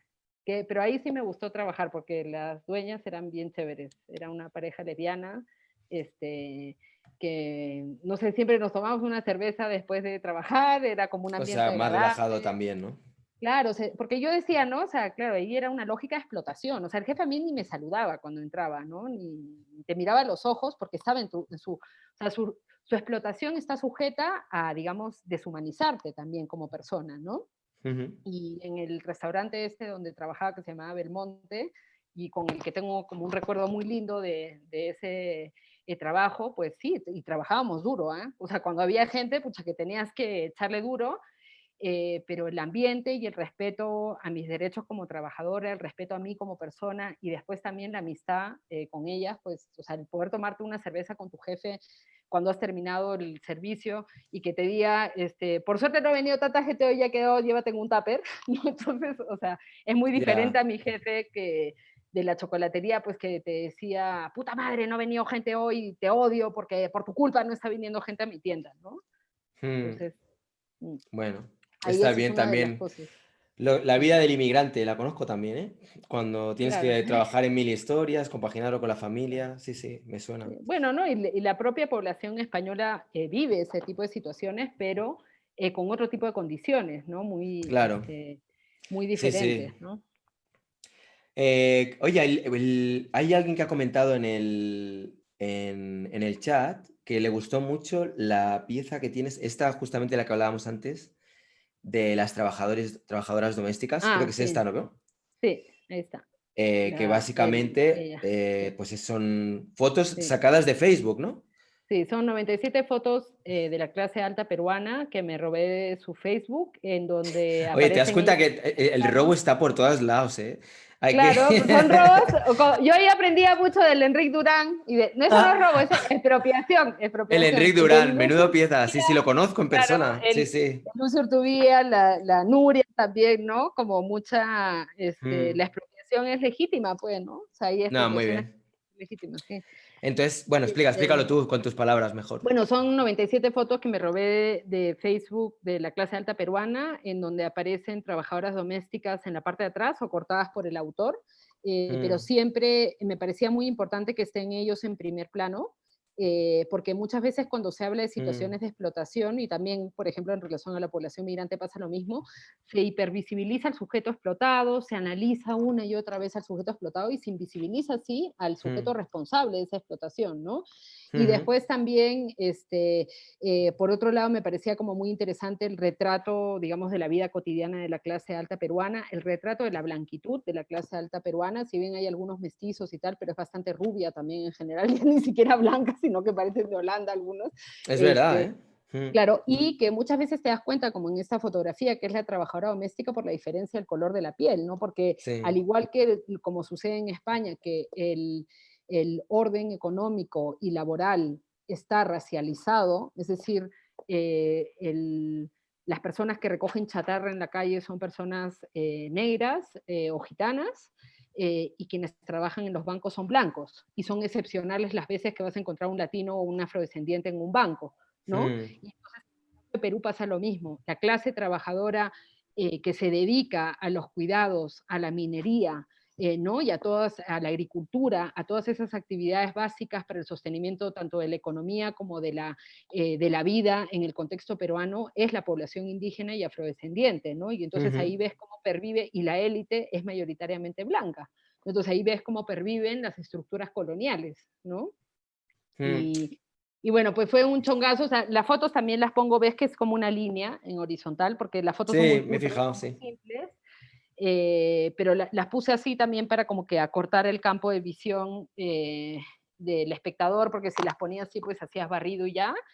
Y eran unas tablitas de madera y las ensambladas a la pared también, como que el montaje era muy, digamos, muy básico, muy simple, ¿no? Porque para mí Mm, también, una cosa, cuando tuve chongo con este proyecto que me quería meter una denuncia, amenazas y todas esas cosas, no sé qué, llegó una carta notarial a un museo y no sé cuántos y todo el pedo, este, y yo tuve que sacar las fotos un tiempo. De hecho, ahora ves que tengo una pequeña selección porque siempre el hostigamiento por parte de esta gente pues ha continuado. Pero lo que, por ejemplo, yo puse en una carta que está en Caos en la Red, una carta abierta cuando pasó todo esto, una de las cosas que yo decía es que este tipo de fotografías la puedes encontrar en cualquier revista del socialité peruano. O sea, si tú vas a la revista Cosas y das la parte de sociales, encuentras esto mismo, trabajadoras domésticas en la parte de atrás, y lo que ellos me decían, me reclamaban, era los niños, ¿no? Y yo decía, bueno, o sea, todos esos mismos niños aparecen en esas revistas de sociales con sus nombres y apellidos y dónde han estado el fin de semana. Entonces, no era un problema de que yo estaba poniendo en riesgo a los menores ni nada por el estilo, porque acá en realidad dentro de todos son anónimos, ¿no? Dentro de que sale su rostro, pero no, sino que el problema era cómo estaba señalada, y ni siquiera porque, o sea, el proyecto señala una estructura racista, o sea, es una cosa, pues, a la vista de todo el mundo, o sea, no, eh, no es que, no sé, o sea, está señalando una cosa que es una realidad, ¿no? Una realidad estructural y una realidad histórica. mm. Espero que no tengas problemas ahora en Perú ay, con toda esta No, y el otro gente, día, pucha, porque pero, a ver si te van a crujir ahora. por favor, por suerte estaban todos confinados, oye. Que Hostia. sigan confinados, así, porque Lo típico que ven esta entrevista, de repente se quedan ahí como, coño, pero si esta es fulanita la que... Hostia, no, no, ¿sabes? Bueno, espero no, que vaya todo bien. no. Venga, va, hacemos dos A más. ver, ya, el de las pinturas de castas, a ver, ponlo, arribita, ¿Cuál? ¿Este? el No. segundo, sí, el segundo Ah, de arriba. pinturas de castas, perdón. Sí, aquí está. Ahora Ujú. espero esta semana subir más de todo. Bueno, mira, Bueno, ahí esto es queda una, que para toda la gente que nos esté viendo, daniela-ortiz.com. pero que se esperen una semana que va a estar más material, porque ahorita me Eso da es. pereza muy básica todo. Está Bueno, como de que, todas maneras, piensa que este vídeo va a estar colgado, si YouTube no nos lo quita, va a no estar sé. aquí mucho tiempo, o sea que, y la gente irá entrando poco a poco, igual para cuando entran en meses o años. Esto Sí, se queda ok, aquí. estará. Cuidado con lo que dices, además en directo. A ver, vamos a ver qué dice aquí. La pintura de castas fue un fenómeno artístico que existió principalmente en las colonias españolas de Abya Yala en el siglo XVIII. Las pinturas intentaban representar las muchas castas, el producto de la mezcla de razas que existían en el Nuevo Mundo tras la llegada de los Ya, pero colonizadores. ese es un texto que no hay que, o sea, ese texto está mal, ya. Es que lo que pasa es que han copiado el texto de Fuera, otra cosa. quítalo. Por eso digo que mi web ahorita está en tal. Les explico lo que Vale, es. O vale. sea, la pintura de casta era género pictórico del siglo XVIII, y lo que hacía era retratar el orden racializado de las sociedades, digamos, colonizadas, ¿no? Mostrar este ordenamiento en relación a la clase social también. Entonces, por un lado, tratan de narrar el mestizaje, o sea, en las pinturas se muestra, en las originales, ¿no? Se muestra, por ejemplo, blanco con india y el bebito mestizo. Negra con blanco y el bebito, como llaman despectivamente, mulato, ¿no? Entonces, así hacen 16 racializaciones de este mestizaje. Y se han intentado narrar, como no sé quien me está haciendo la web, no sé de dónde ha copiado ese texto de mierda, porque no es, pero, pero han intentado narrar ese discurso endulzado del mestizaje, precisamente, ¿no? De que lo que hubo allá no fue unas relaciones de poder, ni de violencia, ni de violación, ni de racismo, sino que fue el encuentro de dos mundos que follaron y tuvieron hijitos, ¿no? Cuando una de las cosas muy interesantes para ver en las pinturas es que, y para vincular precisamente la cuestión de la racialización con la clase, es que mientras más te acercas al blanco, mejor clase social tienes, mejores ropas, mejores trabajos, porque la estructura institucional virreinal colonial también implicaba que había una gente que estaba destinada al campo. O sea, por favor, acá ha habido el hacendado hasta los años 60, ¿sabes? O sea, había gente que legalmente, como la gente sin papeles, legalmente no puede acceder a ciertos trabajos, porque es un sistema legal institucional diseñado para eso, durante el virreinato, ¿no? Y posteriormente ha permanecido también esas lógicas, ¿no? Entonces, por un lado, mostraban eso, y por otro lado, las nomenclaturas que usaban, conforme eras más racializado, es decir, más cercano a lo nativo o indígena y a la negritud, la nomenclatura era pues lobo, salta para atrás, o sea, ya como que más aberrante, ¿no? No mestizo o dentro de lo que son esas nomenclaturas tal.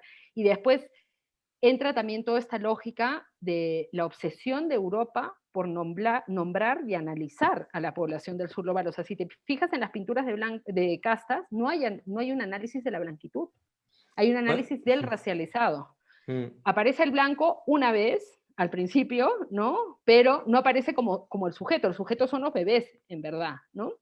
Y entonces, yo lo que hice fue, digamos, girar la mirada, que es lo que planteo muchas veces en mi trabajo, hacia el otro lado, hacia el sujeto opresor de ese momento, que era la población blanca, y a plantear, entonces lo que hice fue una clasificación de 16 tipos de blanquitud política actuales en el contexto, sobre todo en el contexto español, pero también hablo de los criollos ahí.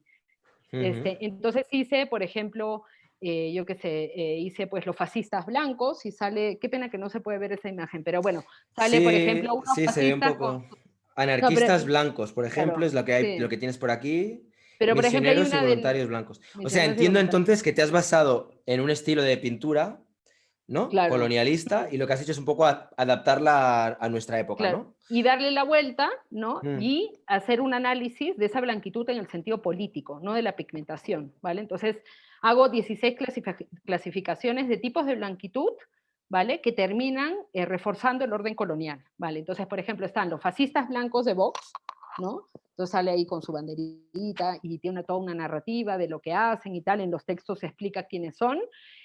Salen los militares y la policía blanca, salen los médicos que inyectan sedantes a la población migrante cuando es deportada, o los médicos que hacen los informes de los menores migrantes no acompañados diciendo que ya son mayores de edad y que les tocan los genitales incluso muchas veces para poder hacer esos informes. Sale los criollos blancos dueños de las mineras en el contexto latinoamericano que pervive, digamos, o digamos, se refuerzan esa lógica de explotación, extractivismo, tal. Salen las feministas blancas que generan un discurso de defensa de sus derechos y imponen una perspectiva de lo que es el feminismo al resto de mujeres racializadas que experimentan el patriarcado de otra manera, y salen también los anarquistas blancos y, digamos, lo que denominamos la izquierda blanca, salen los independentistas, porque si bien no al grado que lo hacen otro tipo de figuras que tienen roles más centrales en la cuestión del colonialismo, eh, por mi militancia y la militancia de muchos compañeros que somos críticos digamos, las fórmulas que tienen, pues cosas, pues yo he experimentado cosas como ver a que mujeres migrantes se les expulsaba de ocupas por tener hijos, y que en la lógica del feminismo blanco les decían que los hijos molestaban, y incluso alguna vez vimos un caso en donde le habían dicho que si se quedaba la mujer migrante con su hijo, era con la condición de que avisaran a los servicios sociales de que ese niño estaba ahí para ralentizar el desalojo de la ocupa, ¿vale? Pero ellas contemplaban utilizar al menor como una barrera para que no las desalojaran a ellos, pero no contemplaban que al llamar a servicios sociales y avisar que había un menor migrante en esa Mm, ocupación, le podían arrebatar el niño a esta mujer porque el hecho de vivir en una ocupación es un factor de riesgo legal utilizado por los servicios sociales para retirar custodias, ¿no? Entonces, situaciones así o situaciones como la misma clase obrera, hasta que toca hablar de los derechos de la población migrante, hasta que toca organizarse para defender el LEPE, hasta que toca organizarse para defender a las trabajadoras domésticas, hasta que toca dentro de la izquierda poner prioridades. O sea, sí mi implicación y mi compromiso con la lucha antirracista no es solamente porque a mí me haya afectado o no me haya afectado y me mejoren mis derechos o no, sino es porque hay gente que está muriendo en ese territorio, y por eso tiene que ser una prioridad política, porque hay muertos de por medio, mm, y son muchos muertos, ¿no? Y las condiciones de explotación laboral son mucho peores. Entonces, la apelación es a que sea una prioridad. Las otras luchas están y van a estar siempre. Pero como decía Angela Davis, ¿no? Tenemos que ir por la base y después ir subiendo, ¿no? Entonces, esa es un poco la crítica, o por ejemplo, al independentismo que se autonarra como colonia, y que si bien tienen una relación de opresión en relación a España, ¿no? Galicia, Cataluña, o País Vasco viven una opresión por parte del Estado español, no es en la genealogía colonial, no es en las lógicas del colonialismo, ¿no? Más bien, ellos han tenido roles también dentro de los procesos coloniales, ¿no? Entonces, una cosa no quita la otra, pero tampoco es políticamente sincero, por ejemplo, digamos, hacerse de toda la retórica anticolonial, cuando muchos de, por ejemplo, que vemos cierta tendencia de ciertos independentismos en Cataluña, que se hablan como colonia ellos mismos, utilizan todas las herramientas que se viene, digamos, epistemológicas, que se viene haciendo desde el antirracismo, de la decolonialidad, de no sé qué y todo este tema, pero no hablan de del racismo que se ejerce en propia Cataluña. Vale, ya, si quieren usen esas herramientas para hablar de España, ya, vale, ya úsenlas, díganse colonia, pero ¿cómo puede ser que estén hablando de Fanon y no estén hablando del racismo que hay contra la población negra en Cataluña, de la propia Generalitat, de la propia población catalana, de la propia identidad catalana? Entonces ahí es donde hay una falta de sinceridad, y por ejemplo la pintura que habla del independentismo habla de eso, ¿no? Y también una cosa que me parece muy importante para mí es poner las cosas con nombre y apellido, ¿no? Por ejemplo, hay una parte que habla de los empresarios europeos, ¿no? Y pone pues a Frontex, a Indra, a todas esas empresas y agencias digamos, del sistema de control migratorio, que generan un sistema de lucro y que lucran a través de eso, ¿no? O sea, el tema del control migratorio no solamente genera explotación a la población migrante que trabaja en los campos de cultivo, sino que también genera toda una industria que es subvencionada con dinero público, que eso también lo abordo ahí, ¿no? O sea, ¿por qué la izquierda no critica, como critica el rescate a la banca, que se pague a Indra para diseñar un sistema que va a matar gente en la zona de frontera? ¿No? Si ese está con dinero, o sea, es dinero público no solamente de ustedes, mío también. O sea, mi propia plata la pueden usar para mi propia deportación, ¿no? Entonces, o sea, mm. no, entonces lo que trato de hacer es como un panorama más amplio de cómo funciona todo ese como engranaje, ¿no? Mm. Y eso tiene mucho que ver con esa foto donde está instalado, si ves que es una sala así muy colonial, Sí, así muy... te iba a preguntar también, Claro, eso dónde fue hiciste esa porque exposición, ¿no? ya, el año pasado hice una exposición que se llamó Esta tierra jamás era fértil por haber parido colonos, que era por un lado una retrospectiva, pero también hicimos algunas piezas nuevas, y fue en el edificio de la Virreina, que es el edificio que construye el virrey Amat, para su esposa, que, ojo, es su esposa blanca catalana, porque él estuvo en Perú con la Perricholi, pues con la Micaela, con una mestiza que vivían acá en Lima, ¿no? Y tuvieron un hijo al cual nunca reconoció él como su hijo y él nunca heredó. Y de hecho el hijo de la Perricholi, Micaela Villegas y él, de hecho es alucinante, ¿no? Porque acá, o sea, claro, está en la Rambla y se llama La Virreina y tal, y es como, no, loco, había una amante mestiza que tuvo un hijo con él, y el hijo cuando vino a reclamar su herencia, le dijeron que no, porque no era, digamos, un hijo legítimo, y la virreina y él no tuvieron hijos, entonces ese edificio pasó a ser digamos, de uso municipal, y ahora es el Centro de Arte de la Virreina que lo dirige Valentín Roma. Entonces Valentín, no solamente pues en el interés, digamos, artístico y tal, sino en su compromiso político también en relación al tema anticolonial, porque él viene ya también haciendo trabajo en relación a este tema, me invitó para hacer la exposición y había esta sala, y el virrey Amat fue el que trajo las pinturas de castas a España. O sea, él era uno de O los, claro, sea, de los te cuadró interesados, claro. perfecto. Mm. Y yo ya tenía la idea que quería hacer esto hace años, o sea, ya hace como, no sé, 5 años que quería hacer unas pinturas de castas inversas, pero Mm. también nunca tenía, pues, porque son pinturas al óleo que las he hecho yo misma, son pequeñas, pero que la producción, pues, demandaba estar sentada muchas horas pintando y no me había podido permitir hacerlo, pero ya con esto lo pude hacer, y ahí están esas pinturas que espero poder tomarle buenas fotos y subirlas bien. Esperemos que sí. Oye, una pregunta, o sea, a nivel de trayectoria, o sea, ¿cómo fue? Tú viniste a Barcelona y viniste a estudiar Bellas Artes, ¿no? Hice un Y, traslado de expediente y hice Bellas Artes, pero no terminé la carrera. y posteriormente, porque no sé, en algún momento he estado mirando, no sé si era en Wikipedia o en Mm, algún sitio, y he visto que creo que has expuesto en un montón de sitios bastante importantes, ¿no? En sí, el MACBA incluso, me parece, sí, en el Magba, en el Reina, en el en el Reina Lima. Sofía también. Sí, he Mm. hecho, bueno, he participado en 2 o 3 exposiciones ahí. Después, de hecho, esas piezas las tiene el Reina ahora, que las compró en Arco, que todavía no pagan. El Reina Sofía te compró piezas en Arco. Hostia, Sí, muy el año bien, ¿no? pasado. Bueno, bien, quiero Sí, decir, guay, a sí, la hora de sí, poder sí. seguir Igual, bueno, una trabajando. no puede vender muy caro porque todavía, digamos, soy joven dentro de lo que consideran ser joven. Ahí sí era joven, ¿no? Hasta los 50 años, así. Entonces, Bueno, pero y muy después, bien. claro, siempre tengo que hacer el 50-50 con la galería, que Mm. eso ya, y Bueno, más. bueno, yo qué sé, pero joder, vas No, no, a no, claro. O nivel sea, yo de ya trabajo. desde hace 5 años trabajo solamente como artista. Pero Wow, bueno, qué como bien. sabes, tampoco, pues, los ingresos de eso tampoco están altos, ¿no? Ujú.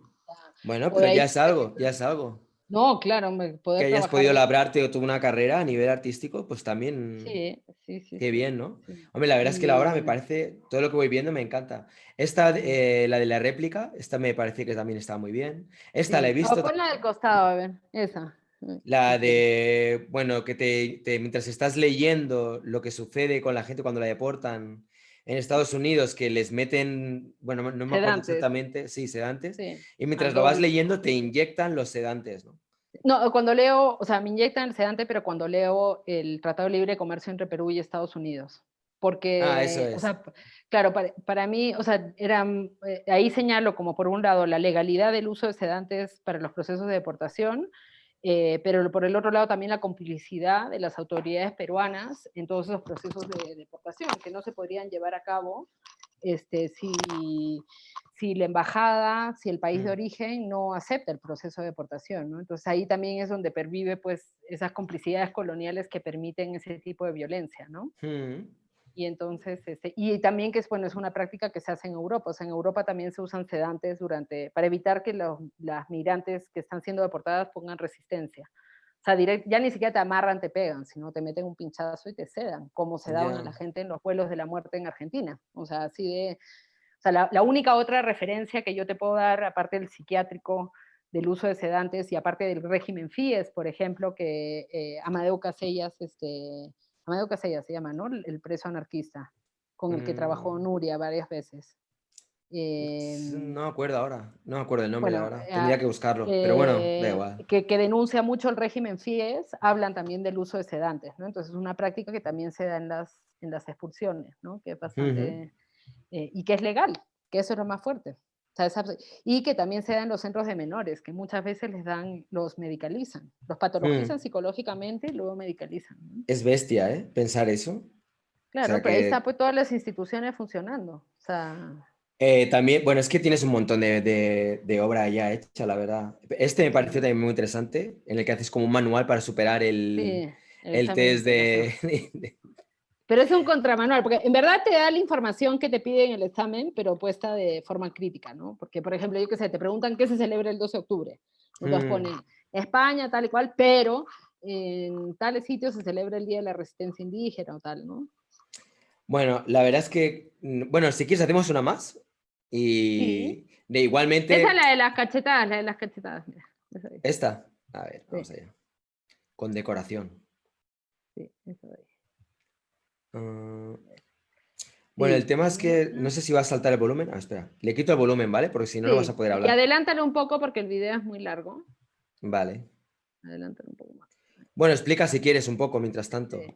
Eh, Este, a ver, bueno, una de las cosas que también me parece muy importante, tanto a nivel artístico como político, es hacer ese giro de la mirada que te decía, ¿no? De, por ejemplo, analizar al opresor y no al oprimido, y una de las cosas que pasa mucho en relación al tema del control migratorio es que se hipervisibiliza la población migrante, ¿no? Tanto en el Mediterráneo, tanto en las vallas, tanto si cometen cualquier tipo de acto supuestamente delictivo, lo que sea, hay como una hipervisibilización a nivel mediático de la población migrante. Cuando hubo la crisis, la llamada crisis de los refugiados, que por ejemplo mira cómo se sitúa el nombre, ¿no? No se habla de la crisis del racismo institucional o del reforzamiento del racismo institucional, se habla de el refugiado, ¿no?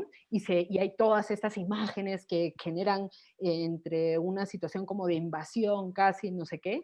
Por un lado, una hipervisibilización de esos cuerpos racializados viviendo situaciones de violencia que perpetúan y que permiten que se perpetúe esa violencia. Y por otro lado, otra de las cosas que pasa, que al hipervisibilizar a la población migrante, tú invisibilizas a aquellos responsables del sistema de control migratorio y de las muertes en las zonas de frontera. La gente que se muere ahogada en el Mediterráneo se muere porque hay unas políticas que desde los años 80 no te permiten subirte a un ferry, a un avión o a un autobús para cruzar. Y que ya ujú. por último te rechacen en el lugar donde llegues, pero no te puedes ni siquiera subir al medio de transporte, ¿no? Entonces, es un sistema, o sea, se ha, digamos, genera una narración de lo salvaje, ¿no? En relación a estos salvajes inmigrantes que se tiran al mar y míralos tal, cuando no se está entendiendo que esa es una política diseñada para que suceda esa situación. Y de hecho, mira, en España las primeras muertes suceden en noviembre de 1987, 2 años después de la imposición de la ley de extranjería. Entonces, cuando todos estos políticos de Esquerra Republicana, el PSOE, Podemos, se golpean el pecho diciendo que ay, los muertos en las zonas de frontera van y hacen todos los teatros que hacen cuando hay muertes en las zonas de frontera, porque solamente cuando hay muertos ya hay no, digamos, no hay capacidad de respuesta por parte de esa población, aparecen. Ahí nosotros decimos desde los distintos colectivos y movimientos antirracistas que la única solución es la abolición de la ley de extranjería, porque si las muertes comienzan 2 años después del 85, es porque son las muertes producto de esa normativa, ¿no? Entonces, que la única solución es abolirla.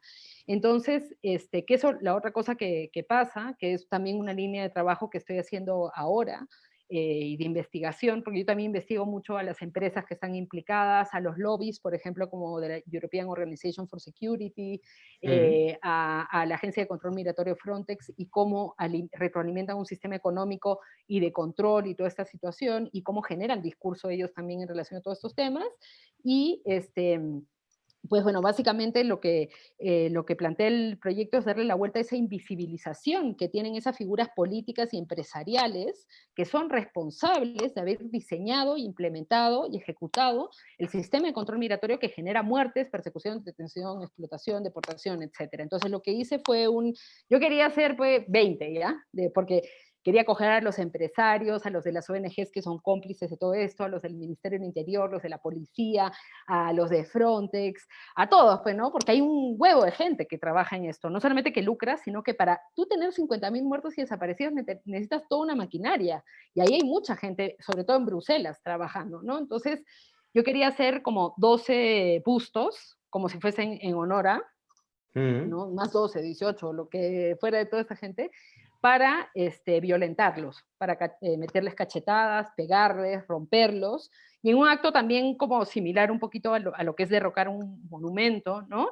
Pero por otro lado también para visibilizar, para ver sus caras, ¿no? Pero sus caras en esa otra, y también para hacer una especie de pequeña justicia poética, y en concreto el que se ve ahí es Fabrice Leggeri, que es el director de Frontex, él es de origen francés, y es uno de los principales responsables de las muertes en las zonas de frontera, ¿no? Y quien se anda, bueno, pues dando la mano con Marlaska para subir la altura de la valla, ¿no? Y para que muera una persona como ha muerto ayer, y como ha muerto la semana anterior también, ¿no? O sea, ya muertes que están absolutamente naturalizadas. Y después, o sea, yo presento eso, el video es como, digamos, lo principal, pero también tengo la escultura como rota. De hecho, fue bonito una vez que la presenté en Holanda, alguien cogió su lapicero y le hizo una esvástica acá a la Alegría.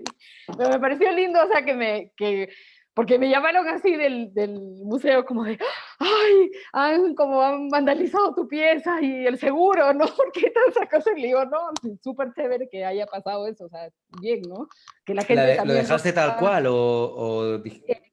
sí, y después también tengo, como no tenía medios para hacer todas las esculturas, que me hubiese gustado poder hacerlas, pero no se podía, lo que hice fue hacer los bocetos de lo que serían los bustos de los otros. Entonces son unos dibujitos así súper chiquitos, pero pone, pues, o sea, sale el dibujito como si fuese un busto, como si estuviese diseñando el busto, y pone quién es, qué cargo tiene y tal. Y cuando lo presentamos en la Virreina, también una cosa que hicimos fue ampliar de pared a pared una foto del comité ejecutivo de Frontex, ¿vale? Y que salían todos o sea, los más malditos de los malditos, estaban ahí, ¿no? Entonces, porque yo creo pues que es increíble que cuando pasan todo este tipo de situaciones, los medios de comunicación y los periodistas no estén preocupados en ir a buscar a los responsables, ¿no? Yo decía, por ejemplo, cuando Spotorno, que era, le dieron el premio WordPress Foto, no sé qué, o una de esas cosas por un reportaje sobre la situación en la zona de frontera.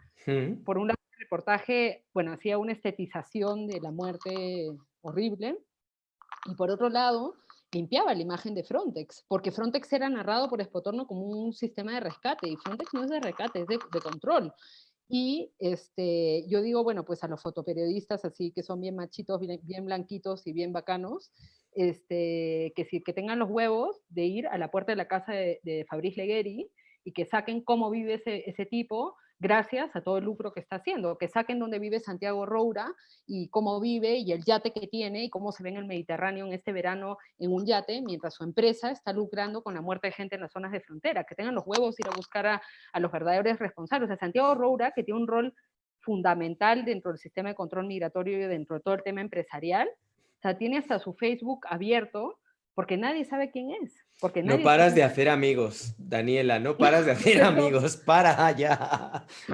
No, pues, pero es que no, No, que está amigos bien, tengo está un bien. montón, ¿no? Mis amigos anarquistas, tengo varios. No, está muy bien. Pues oye, llevamos ya de creo que dos Sí, y horas. yo me tengo que ir a comer, ahora sí que me tengo que ir a comer, que Aquí son tengo las hambre. 9:30, sí, yo tampoco he cenado. Sí, Oye, ha sido un gustazo está poder hablar demasiado. contigo. La verdad que tenía muchas ganas de conocerte. Aquí hay uno que me dice que se me cae la baba. Son un poco cabroncetes a veces, pero bueno. Yo no estoy para cuidar más bebés, ya tengo uno. Ya tengo unas babas y pañales que están limpiando todo el día, por eso no Yo tengo tengo pareja hace tres, yo 4 tengo años. tres. Yo tengo ¿Tienes tres? tres. ¡Wow! Bueno, uno de ellos salió hace poco, no sé si lo has visto en el vídeo de las trufas. O sea, quiero decir, Ah, ya no. no es un Qué chévere, cachorro, ya es un qué cachorrón, chévere. pero, Sí, pero sí, sí. O sea que sí, entiendo de lo que hablas. sí. No, Pues no nada, sé, no oye, le que busqué. eso, que voy a comer. Muchas gracias. Sí. Las personas que nos estéis viendo, pues lo de siempre, si os queréis suscribir, pues darle al botón de suscribir, darle a la campanita, si queréis apoyar el vídeo, apoyar entrevistas como estas, que yo creo que es a personas que hace falta que se les dé voz, pues dejaros ahí un buen like. Por supuesto, estoy más que abierto a vuestros comentarios, ideas, sugerencias, lo que queráis. Y bueno, este vídeo va a estar completamente desmonetizado, no vais a tener ningún anuncio. Si queréis dar apoyo a nivel de pasta, pues ver otros vídeos que sí que estén monetizados, o yo qué sé, o marcaros ahí un super chat cuando, yo qué sé, cuando haga alguna otra entrevista o lo que sea. Y nada, eso. Gracias, Daniela, una vez más. No, gracias a ti. Y gracias a todos los que nos estéis viendo. Y gracias y fuerza con este espacio, ya, porque también creo que es súper importante que, o sea, digamos, sacar el arte de la elitización de las instituciones, por un lado, pero también estaría chévere que haya recursos para que puedas hacer el trabajo que tú estás haciendo, ¿no? Porque Pues sí. tampoco estar haciendo todo de forma autónoma no es tan chévere cuando hay dinero público que sale de tus impuestos, de mis impuestos, y que de pronto se va para que algún director de museo cobre 8.000 euros al mes. Pues Y sí. eso no está chévere. Pues sí. Pues venga, nos vemos en... Pero pues nada. no, todas las entrevistas siempre las acabo dejando que el entrevistado haga una entrevista al entrevistador para que haya un cambio de roles. ¿Yo? Hace una pregunta que sea muy rápida, muy sencilla, que sea rollo ¿Tienes monosílabo. carnet de familia numerosa? No, Lo tengo. No, el de numerosa no lo tengo porque mi primer hijo ya es mayor de edad y no vive Ah, conmigo. ya. Tengo el de familia monoparental, ese sí que lo tengo. Ah, ¿pero porque tú eres monoparental? O sea, mis hijos están... la verdad que estoy aquí dando moviendo información, así espero que esto no lo Sí, estén ya, yo viendo peña de extrema derecha, Bueno, yo estos sí súper conozco chungos. tan pocos compañeros que le echan con lo de la monoparentalidad, ¿no? Es Sí, bastante pues poco. bueno, o sea, normalmente viven conmigo, sí, y pasan las Ah, vacaciones de verano y Navidad, Semana Santa con su vale, madre. entonces ya, yo te voy a preguntar ahora, ¿alguna Ah, reflexión? otra, dos, eso ya sería Sí, una dos. Bueno, venga, esa, la va. última ya. Vale, ¿Alguna va. reflexión así como política sobre de tu experiencia con la crianza? O sea, ¿qué cuestión, digamos, de tu perspectiva en relación, ¿no? Como al mundo, al sistema, toda esta cuestión en relación ha venido con la crianza?